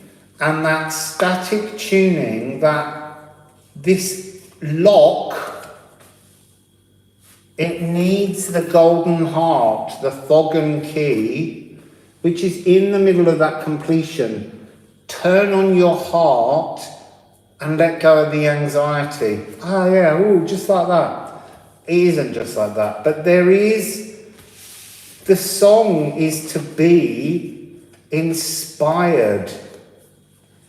I'm being drawn to a really weird thing now underneath the stairs that I've not noticed because I've never sat here. I need to go and look whether it's part of your reading. I don't know. Give me a moment. What is it? It's like a blonde Betty Boo or something.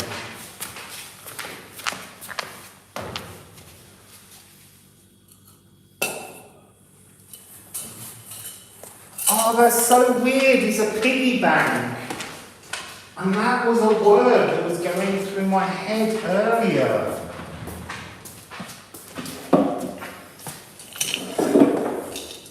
That's so weird. The word piggy bank went through my head. And here is a dusty old piggy bank with a spider's webby bum.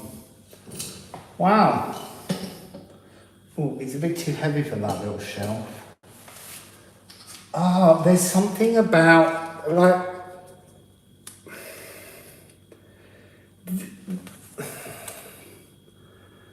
are you waiting? There's so many circles. There's so many discs. Is your money anxiety? Is your money anxiety? There's an anxiety in this energy around money. This air satisfaction. You can't get satisfaction. There's an energy here of it didn't matter what you banked. There's something about that energy. It's giving you anxiety, and that's restricting you. Your money worries are your anxiety. Sorry I didn't pick on that quick enough, and I needed lots of other clues from the cosmos. So this energy to be in your truth of 13 frequency, you know, you've got to trust. You know, just voicing all this trauma is making trauma. I feel like the energy is that, you know, currently you're so worried, you're so anxious, you're so concerned that you're constantly talking it, making it real. You're almost maintaining its materialization because it's what you say. You've got to move into the victory of trust, the victory of the golden key energy. You know, when you look into what makes your shadows, what makes your anxiety, it's that you need to look there and realize, you know, I could say to you, if you just trust the flow of money, it will look after you, and you need to be willing to receive and all of that kind of thing. And then you can kind of say, I'm ready to receive, but I never get anything. That's what you just said, so you won't get it. You have to, belief in flow is about total belief. So at the moment, I'm doing less readings so that I can make my tarot deck. So therefore, someone might say to me, are you still receiving fair abundance? And I can say, no, I'm not, but I'm not in need of that abundance because I've done my own piggy bank notion to secure something. And my piggy bank is partly money that I squirrel away, but it's also trust. I trust that the task I'm at will always give me enough. So there's trust that you always have enough. This anxiety will stop you ever having enough. 13 frequency, which is the truth of everyone, and you can't be in 13 frequency permanently because 13 frequency is being inspired, feeling the muses, all those kind of energies coming around you, but they are the key to unlocking flow and abundance.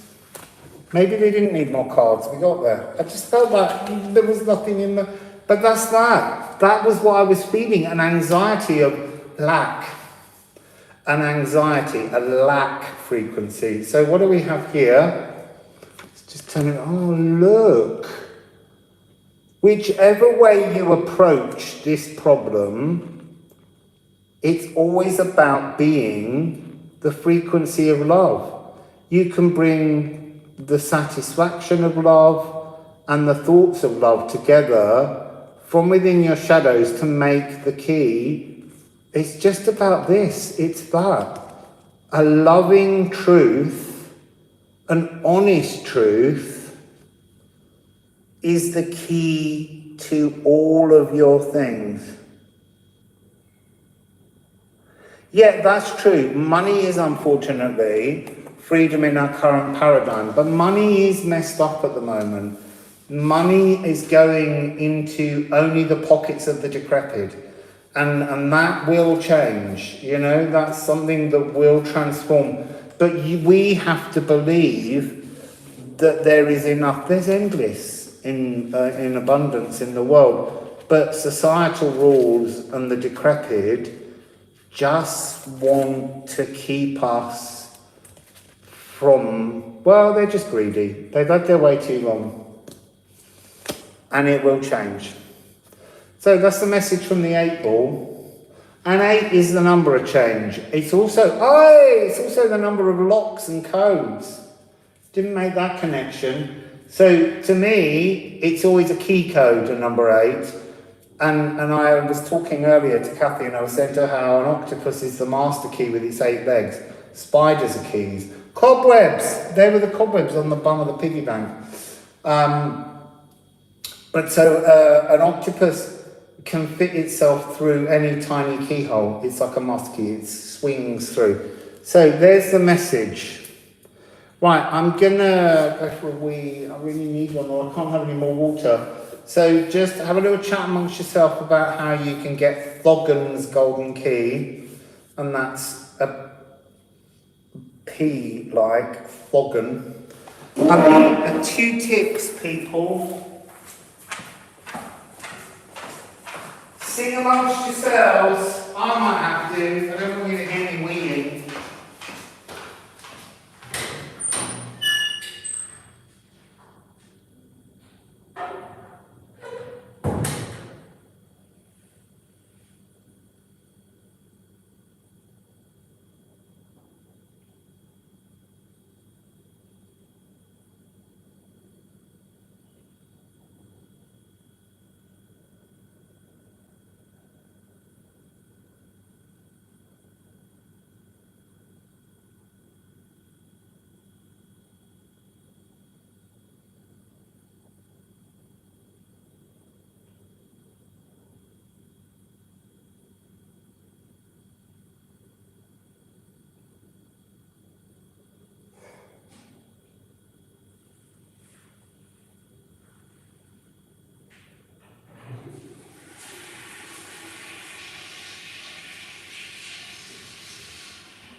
I'll be with you in 1 sec. I'm a little bit packaged.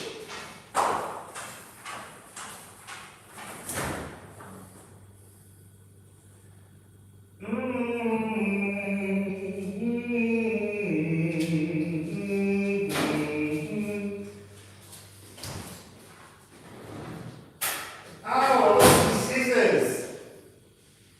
I don't know where the scissors are.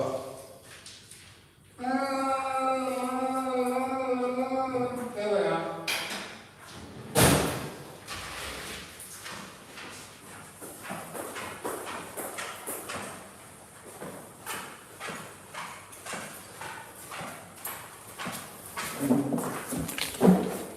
How are you all getting on?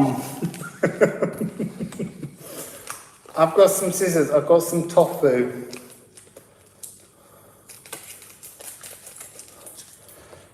They're tofu sticks. Oh,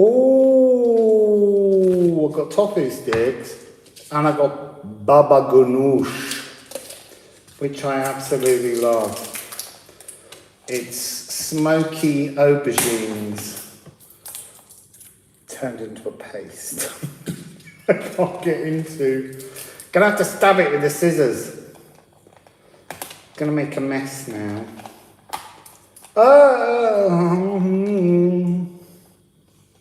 So, there we go. I'm making a Papa ganoush mess. I just need a little bit. So it's pre-cooked tofu. And I can dip it.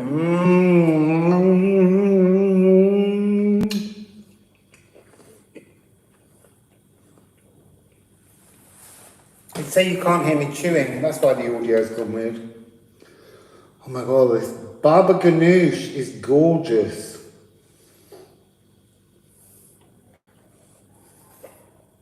I'm going to get it all over me.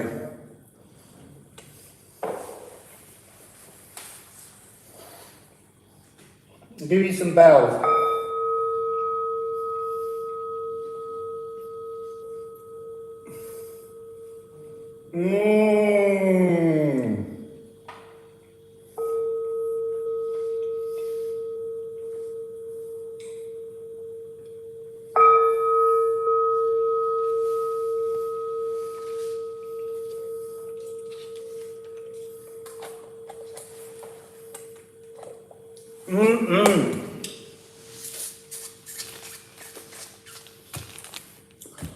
Right, now,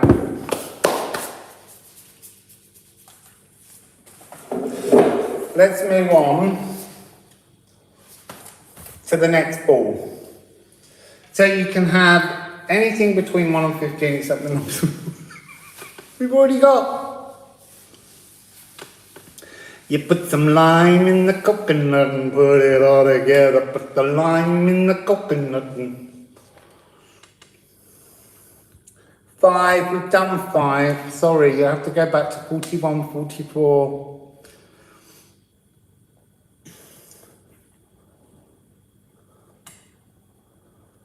Santa and cookies. Do you know that's really weird because I've got to keep an eye on the numbers. 6 is coming up. Because I was thinking about Christmas cookies earlier. Because I like making Lebkuchen. And I was wondering if I'd be able to chew them without my teeth at the moment. Waiting on my gum to heal still. So 6 and 6, I put 2 6s. Any more for 6? Or we'll just do 6. Let's just do 6. 6 at 1, 2, 7, 3, 7. 1, 2, 7, 3, 7. 1, 2, 3, 4, 5, 6, 7. And this is the 7th ball. I might only do 8. Because it'd be too long to do 15. What colour is number 6? Oh, look, I've walked all around here and it's down there. I need to show you where it is. It's just by the singing bowl. It's behind the singing bowl. There it is. So this is physical heart Saturnian energy. Let's just get some pile of cards from underneath it. Oh, I want some more tofu now. Right, we're doing this one and then I'm going to make tofu. No, I'll do one more afterwards. I don't need to look at anything yet. So where are we beginning?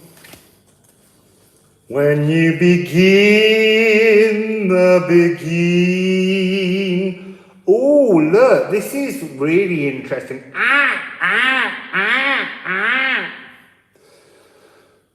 A symphony, a murder of crows, a mellifluousness of spirit. This is 13. There's something about this where there's like a fanfare coming out. A cosmic overture. A song that's wrong though. Oh, that's really interesting. The murder of crows energy, that energy. Heimdallr and the Bifrost Bridge. He, the guy of 9 mothers. Born of 9 mothers. There's something about this also for someone that's to do with the 13th of September. Yeah, dissonance. There's something not true about this song. It's literally that. It's like the cosmos is trumpeting, crowing, to say to you, you're on the wrong song. Yeah, Remi's Crow Guides. I sent Remi a really interesting message about a research centre in Britain where they research on the intelligence and the cleverness of crows, because they can do all sorts of things if you teach them from birth. You can't just bring a wild ass something anyway.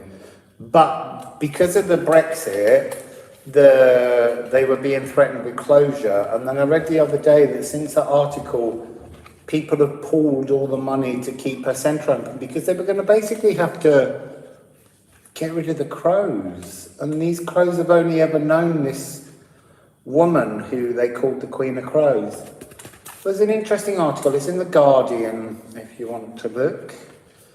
But it's about the sentience of the crow. So we're now being given these. So what do we have? That looks like the Ace of Batons. Birth. There's something about this that's been the wrong tune for too long. So this is 9 of Street Lamps.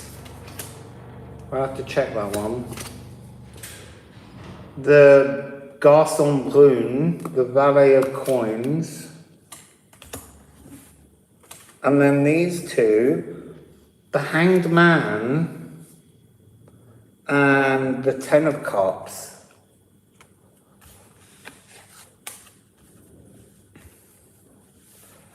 So what's the wrong tune here? The birth canal. The birth canal. 9 of Street Lamps. And the Garçon Brune. Okay, so what am I getting? This dissonance, it's almost like a cognitive dissonance. I want to say there's an energy in here that's to do with prodigiousness or child prodigy. I feel like there's I'm feeling like an enormous weight being placed on fragile shoulders. I can put that 6 down there. And I feel like that's where this Saturn energy is coming in. This is an energy of being illuminated before you were ready to be illuminated, like having parental influences around you or having people around you. Look, that was interesting. It just was 3660, and I was thinking, oh, it might get to 3666, which is a important number for me, but then it dropped to just 35 people. And I went back up to 36 then, so I only need 6 more likes to have that magic number. So, yeah, prodigious. There's an energy of child prodigy or being at pains to be prodigious. And that's been creating a cognitive dissonance within your life somehow. And this, the wrong way around, this hanging in suspense. I've never seen that film. I don't remember the name, Little Man Tate. And this is 12 and this is 13. It's like Spirit's got a different message, a different song, hymn book for you now. And what do we have here? 10 of Cups. And this has got a kind of Capricorn frequency in it. What am I getting from this? I'm getting that memory of cardinal earth, Capricorn as an energy. And this is not a Capricorn reading, but it's allowing me to explain something that we often feel. It's like the prodigiousness bestowed upon you was an emotional suppressant. It was something that didn't allow you to be in your true emotional frequency. It's like your whole life was suspended through an expectation that you just couldn't be. There's something about this that's fragile, carrying the weight of expectation and a golden opportunity being wasted. And yeah, that's not the point. The golden opportunity was being wrongly, what's the word I want to use? Masterminded by others around you. And that's led to an early sense of not, well, a little failure as such, but not, it's more an energy of just, it's like when someone says, you know, we've been a family that have been bakers for 30 years and you will be a baker, and you're like, but I don't want to be. I don't want the family tradition. I want the freedom. There's something about this as a kind of ancestral pressure, expectation, tradition, that sits very heavy. And it's almost like I'm being given this sense through this 9 of street lamps of a moment in which you can illuminate and transform something, but it could never be transformed or illuminated before. So this error placed on your fragile shoulders can be lifted now. That's the broken song. So the next 2 cards come this way round are, oh, you see, now that is such powerful magic. Such powerful magic. Frigg and the mystical shaman. So they're very crudely saying in my ear, suck it up, as in, don't grieve for something you're transforming. Don't allow that energy to hinder your progress. Waken your inner Sadir is what I want to say.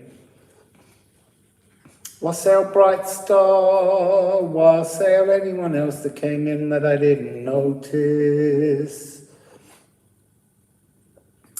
So, there's a wisdom within you. There's the crow again, here at the beginning. Be more crow, be the crow queen, connect with your own wisdom, your own inspired knowledge. I'm getting something else from this. What, 6 was Saturnian, wasn't it? Yeah.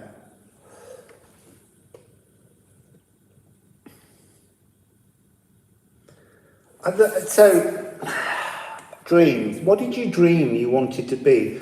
What did you dream you wanted to do? What suffocated your dreams? Did you get caught in a dream of this prodigious energy? Or were you always aware it was something you didn't want? I think there's something about going back to see how this cacophonous tune, this cognitive dissonance, suppressed something within you, or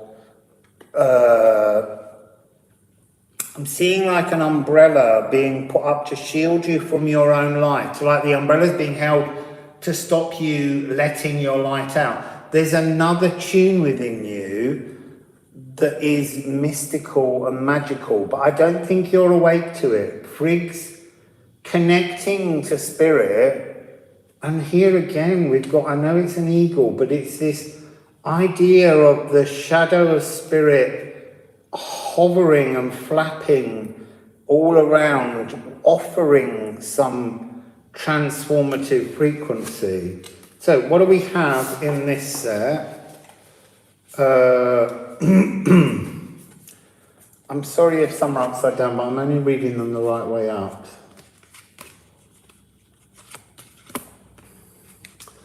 So, what's that one then? It's 13. 13, 13.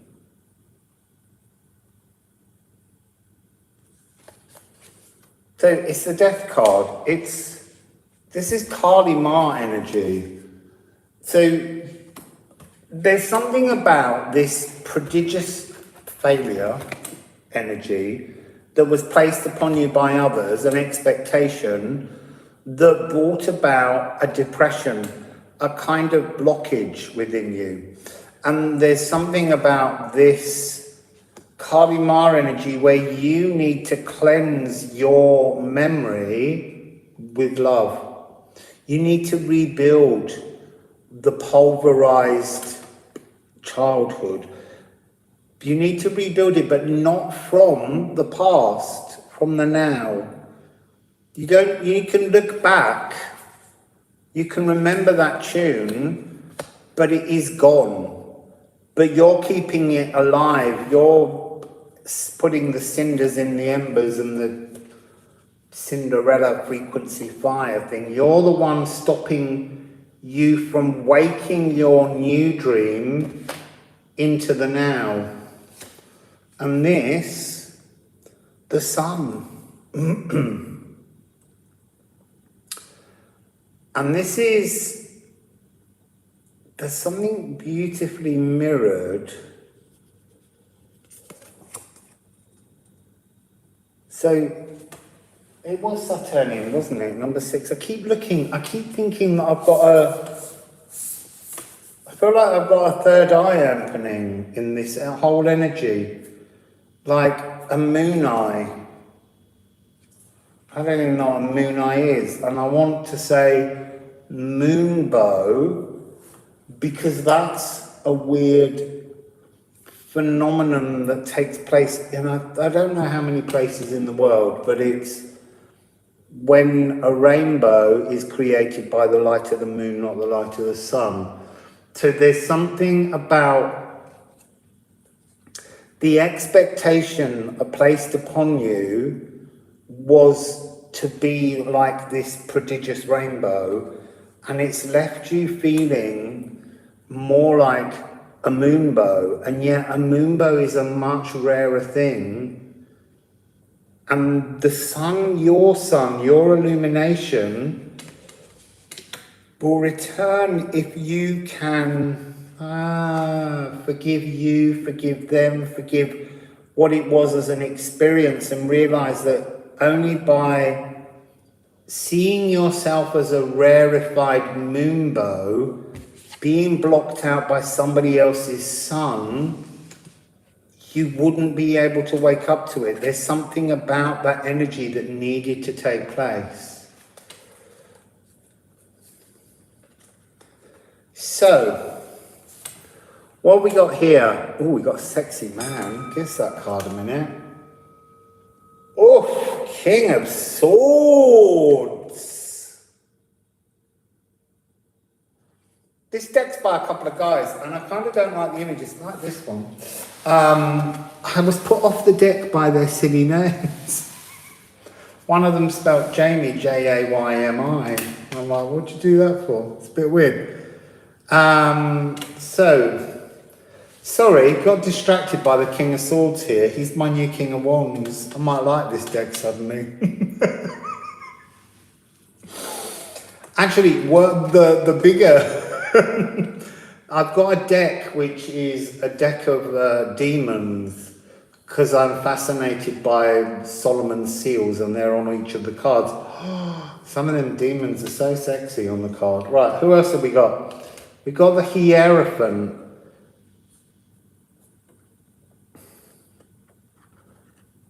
So this is patriarchal energy. I feel like this expectation is the expectation in patriarchal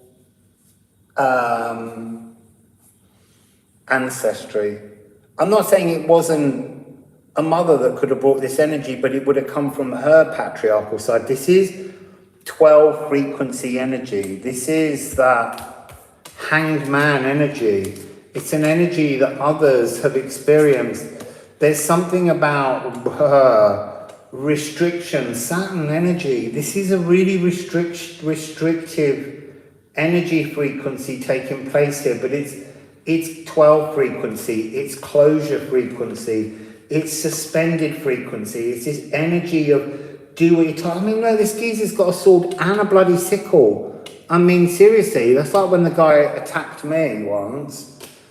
He asked me what the time was, and he put a knife in my neck, and I pushed him away, and then he took another knife out, so he came at me swinging 2 knives. It's a little bit, well, this is like, it's a punishing, frightening energy, particularly for a child, and yet I think that story's come up because he ended up on the floor, not me, and I didn't get cut. So there's an energy where you can bring a new solution or resolution to a cognitive dissonance that's resonated with you from some patriarchal desire for you to be a prodigy rather than a rarity. That's the way this is coming across.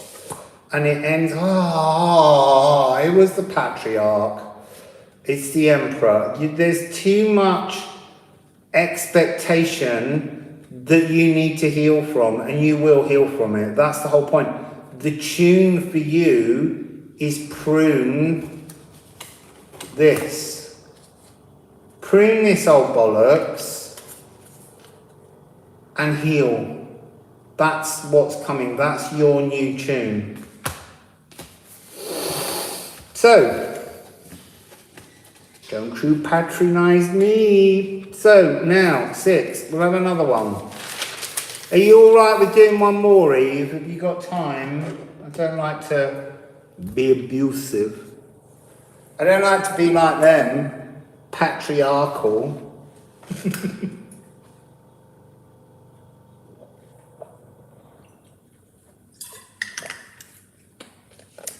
Cool. 3 is being called for by Holly. Any other numbers? Any other numbers? 4, 3, 4, 3, 4, 3, 4, 3, 4, 3, 4. I need multiples of people requesting the number before I go to that table. Eve's doing a 4, and then we got a 3, 2 3s, 2 4s, and a 7. 2 3s, 2 4s, and the 7. Prune the bollocks. Actually, that's part of the joke that came earlier when they said another 3 and a 4 and a 1. They said to me when I put the ball in the pocket and I saw it bounce, they said ball sack, but I heard it as Balzac. 4, right, we're doing 4. I heard it as Balzac, the writer, and it reminded me of The Music Man, where Balzac's considered a very filthy novelist somehow. And I'm like, wow, you should try having a sex life. Right, so 14828 is what I've put down for Balzac, number 4. Oh, is it there? Oh, look, it's here. It's there. So this is third eye-ish.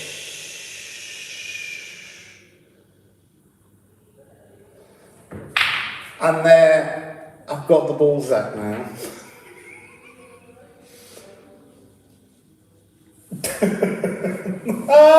I can't go there. I'm so sorry. I really can't go there. But that, I can. I'm terrible. That felt like someone who I had sex with once who had put silicone in his testicles, and they felt like rock hard and not very nice. So we need some cards.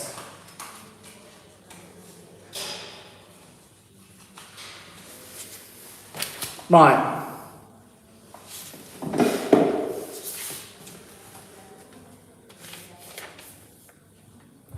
So, what do we have? I'm actually going to do these in no, I'm not. I'm going to be, Yeah, that's the full list. I'm not doing any more after this because I feel like I need to go and eat tofu and baba ganoush. I also got, there's a lovely vegan baker's that does iced vegan cakes, and it's a fruit cake. I want some of that as well. So, oh, the Holy Mountain of Soul Retrieval. The Holy Mountain of Soul Retrieval. I'll get there in a minute with these two. Oh, Helen Tier, Fenrir. Oh, interesting. There's something in this energy about separation from a sibling. A forced separation from a sibling that's wrenched a kind of hole in your soul. There's a hole in your soul through an absence of a sibling. And I feel like the broken song here has got something to do with a mistruth. Like, make this sacrifice for the good of another. And you're like, all right, but now I've got a hole in my soul, you know? And this holy mountain feels less like a holy mountain and more like isolation. This is some kind of family isolation, but I did say sibling at first, and I think that's more where it lies. Sibling isolation. And actually, one of the souls being in the frequency of rooted to space, originality of space, like staying where born, and the other having a frequency somehow of moving and sacrificing and anger. That's the other thing I'm getting from the other. There's something, the hell energy is softer. The Tier-Fenrir relationship has got something bitterly angry in the frequency, and that's creating the isolation in one and the hole in the soul of another. Like they can't move. Yeah, the lonely mountain, it is a lonely mountain. It's not holy in that kind of meditative way. It is an energy of someone feeling alone, feeling isolated. And it's isolated from a sibling. So I'm just putting them up the right way. So we have here the big baby fall, and we have here the justice. There's something in this energy, again, that feels like a mistruth. I could almost say, which is really strange, I could almost feel a little bit for some people like it was a decision not between siblings, but between someone in love, where someone moved away to do for work and the other person didn't leave. Because I am getting that energy of being caught in love, stuck in a frequency of not willing to be away from the land of their birth or the space of their birth, being rooted in. And this is coming across as like a kind of juvenile injustice. This is something that's long ago. This is something you're remembering. And I feel like this is a broken song, that it still comes back, that you still play this energy. And then embarrass l'être. there's some communication. This is coming across as two different worlds. Two different worlds, but like an absence of communication, but yet somehow in this card there is a letter. Like a renewal of communication. That's what breaks the broken song. It's more than just like someone texting. It's more than just an email. It's more than like a handwritten letter, but it is a communication. Maybe it's a phone call. There needs to be something physical. So, now we've got a big long set of cards, but we'll begin with this one. Can't see what it is. Queen of Pentacles. Let's give her a look.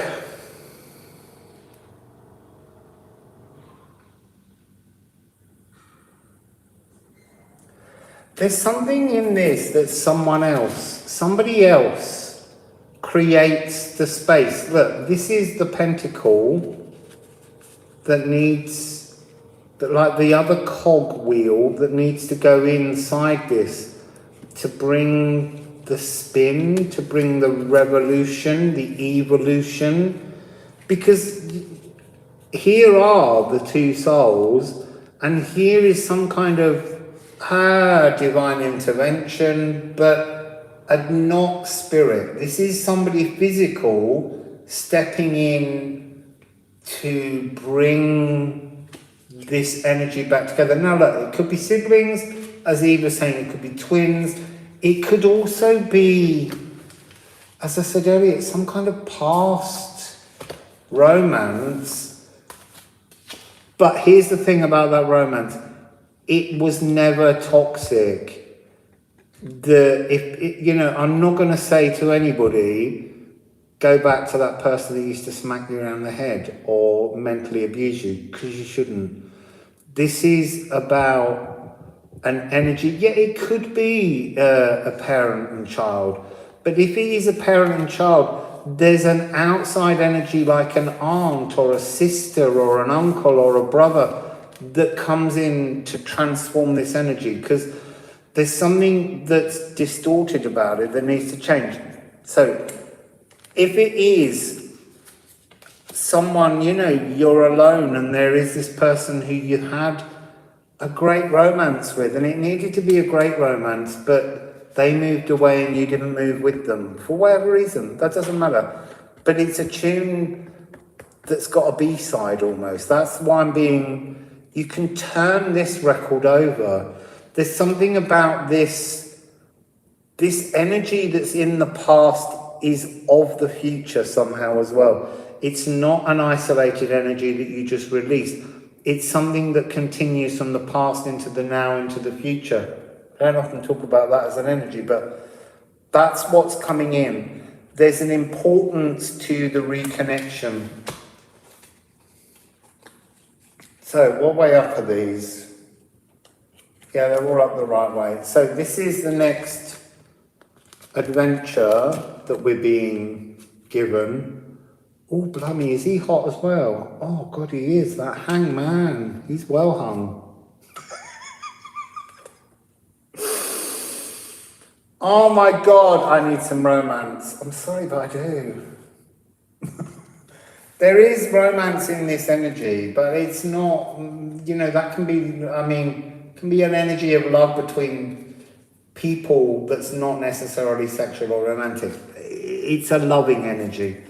There's a loving energy here. So we've got the Six of Swords.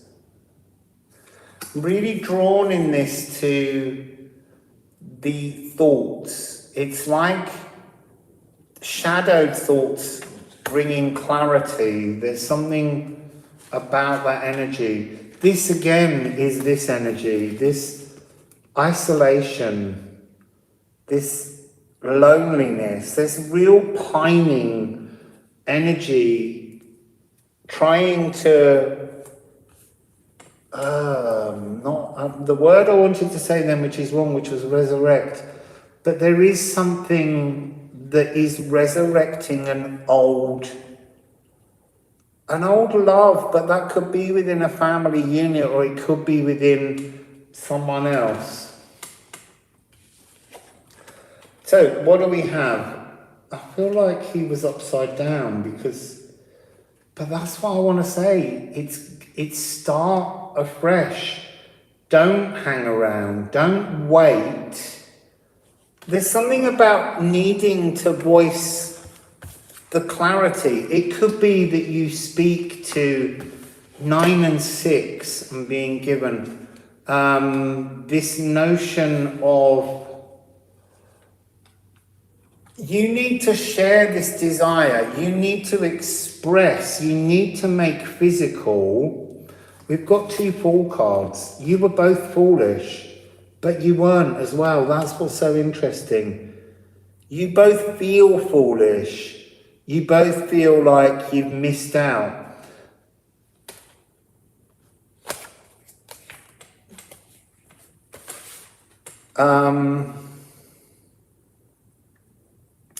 Yeah, don't hang around. So yes, voicing. You have to voice this because somewhere is the person who holds that connection.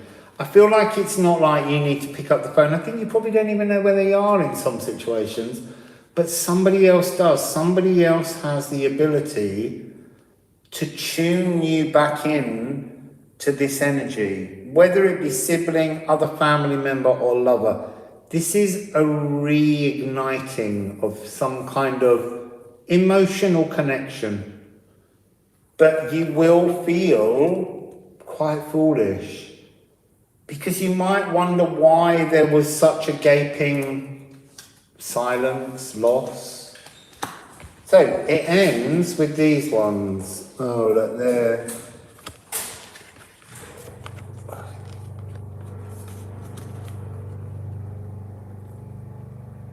You see now, what am I getting immediately from this is, and so it was written that you should be independent of each other before returning. It's an establishment of your own sovereignty. You were in danger of not being able to see your own individuality. And so it was written in your pre-incarnation contracts that separation would bring, this is really interesting, would bring out the magic of the individual and return you to sovereignty that you couldn't have before. That's interesting. So the new tune is to return both sovereign, both older, both wiser, but it is don't often get an energy of returning, healing broken relationships, because usually relationships break down for a different kind of reason. Although you got 2 Fools there, Fool's Tarot today. So things break down for different reasons, but this broke down to teach you how to find yourself and not get lost. So it was about learning who you are through absence makes the heart grow fonder. But I don't feel like the absence made the heart grow fonder until this moment now. It's like it's coming back to you. So that is 164 minutes, which is over 2.5 hours. So I won't do another one, but I will clear the cards off the table after I've eaten. So, yes, not codependent. That's the part of it. There was that sense that without separation, there was a codependency that needed to go. and almost be forgotten. This is like something, if it's a sibling, you're not going to have forgotten about them. You know you had the sibling.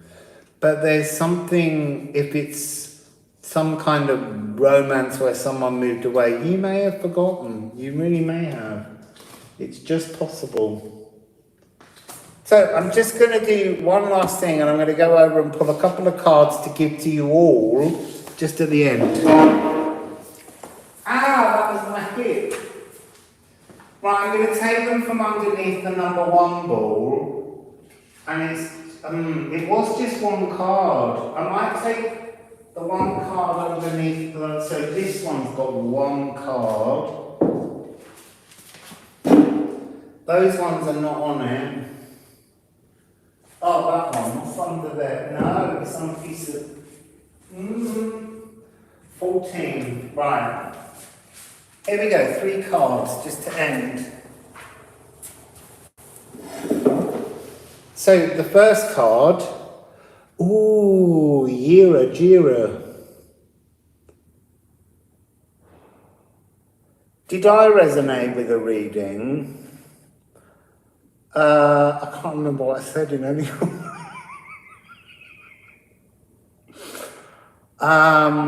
no, I just resonated with some of the sexy guys in that deck.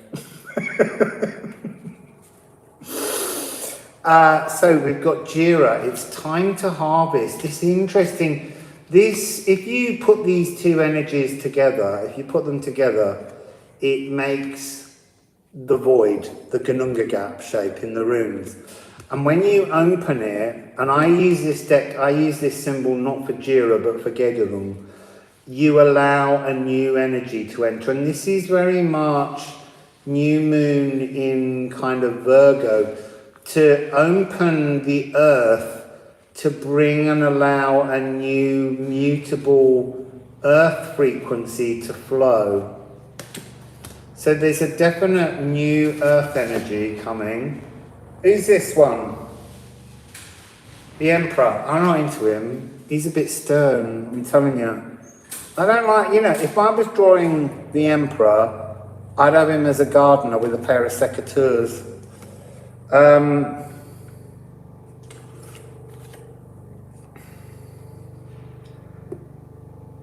I feel like there's an immovability about him, and I feel like the immovable becomes movable with this Virgo moon. The immovable the rock will be rolled, the stone will be shattered.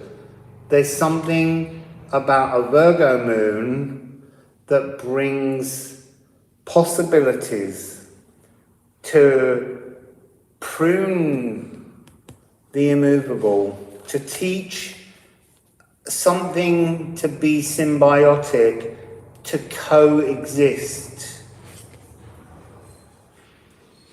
And then what does it end with?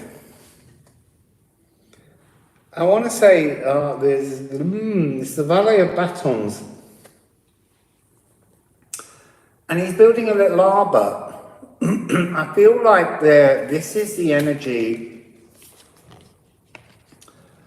of being in your own frequency, but sort of showing Grumpy here that there's pleasures in life that he's not willing to look at. You don't tell, you just live your life, and it makes the immovable movable.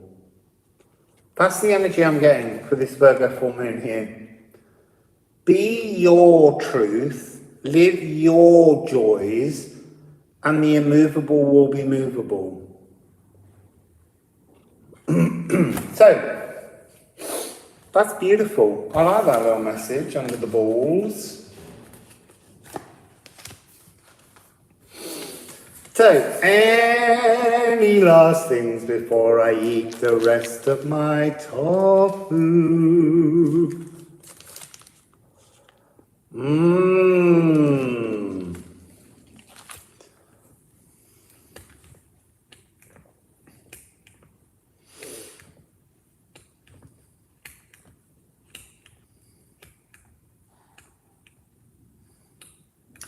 Oh, thank you, Eve. I was going to do that, but I'm always happy for you to, and I'll pin it up top.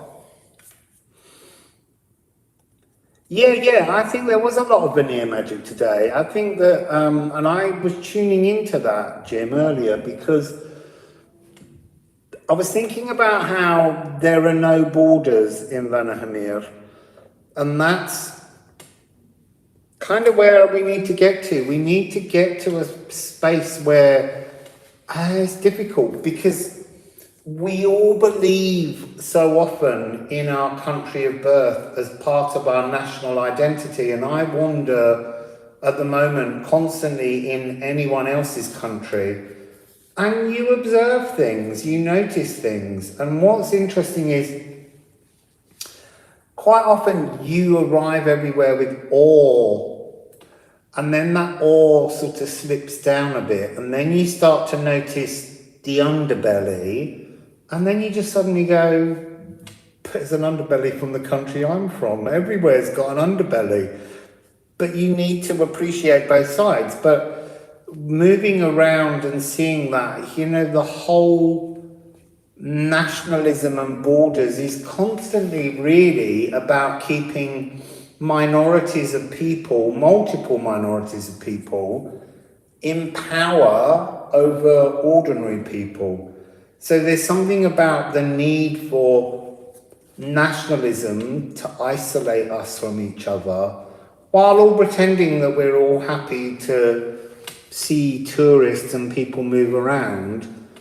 But at the moment, even our borders are becoming much more complex because people don't want to. In fact, I was looking at a map of Uruguay the other day, and there's a town, I forget its name, it's in the north. It's a massive town, and one half of the town, which is a separate run council, is Uruguay, and the other half is Brazil. And the people just wander from one half of the town to the other. There are customs and there are immigration offices, but it's not like there's a whole wall around it and a door like Asgard has. It's got a greater freedom, but if you move between the two and stay there too long, they get antsy with you. And it's kind of interesting because at the moment, every country has different rules to allow you the freedom to enter. And I kind of want to go there just to see what people do at this area with a border town that's two different countries. Oh, 3363. It's almost like my magic number. And just experience it and see what it is, because, you know, I am a Vanahamir fan. I just think as a world we need to get rid of all borders and all countries and fly like birds and just be where we want to be and stop judging others and saying you can't come and live on this bit of land because it's mine. I just would like to see that happen.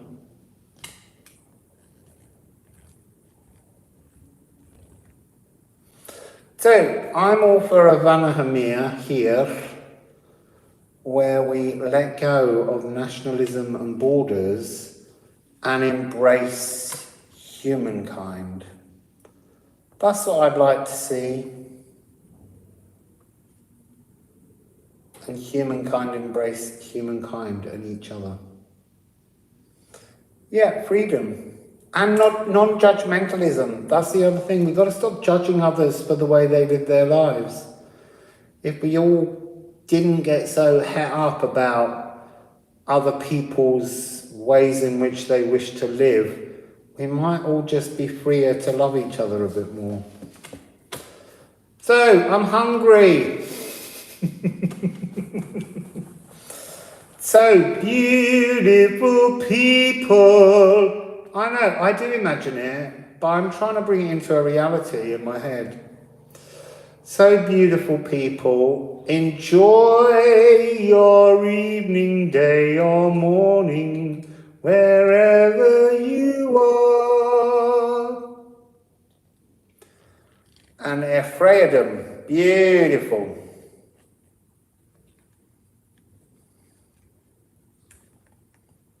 I most certainly will. I enjoy all food. And I will be back. Maybe I'll do another one of these. I like doing that. That was fun. I enjoyed that. And then I need to do some more room work because I really need to get them to the printers. I mean, I wanted to get them to the printers while I was in Buenos Aires, but my time is almost up here. I've got 2 weeks left, and then I have to go. So, yeah, I might have to get them printed somewhere else, and someone can send them to me. So, Wassail, beautiful people. Wassail, beautiful people. I might go to Uruguay. I haven't decided. There's so many options, but I'll decide closer to the time. Bye, people.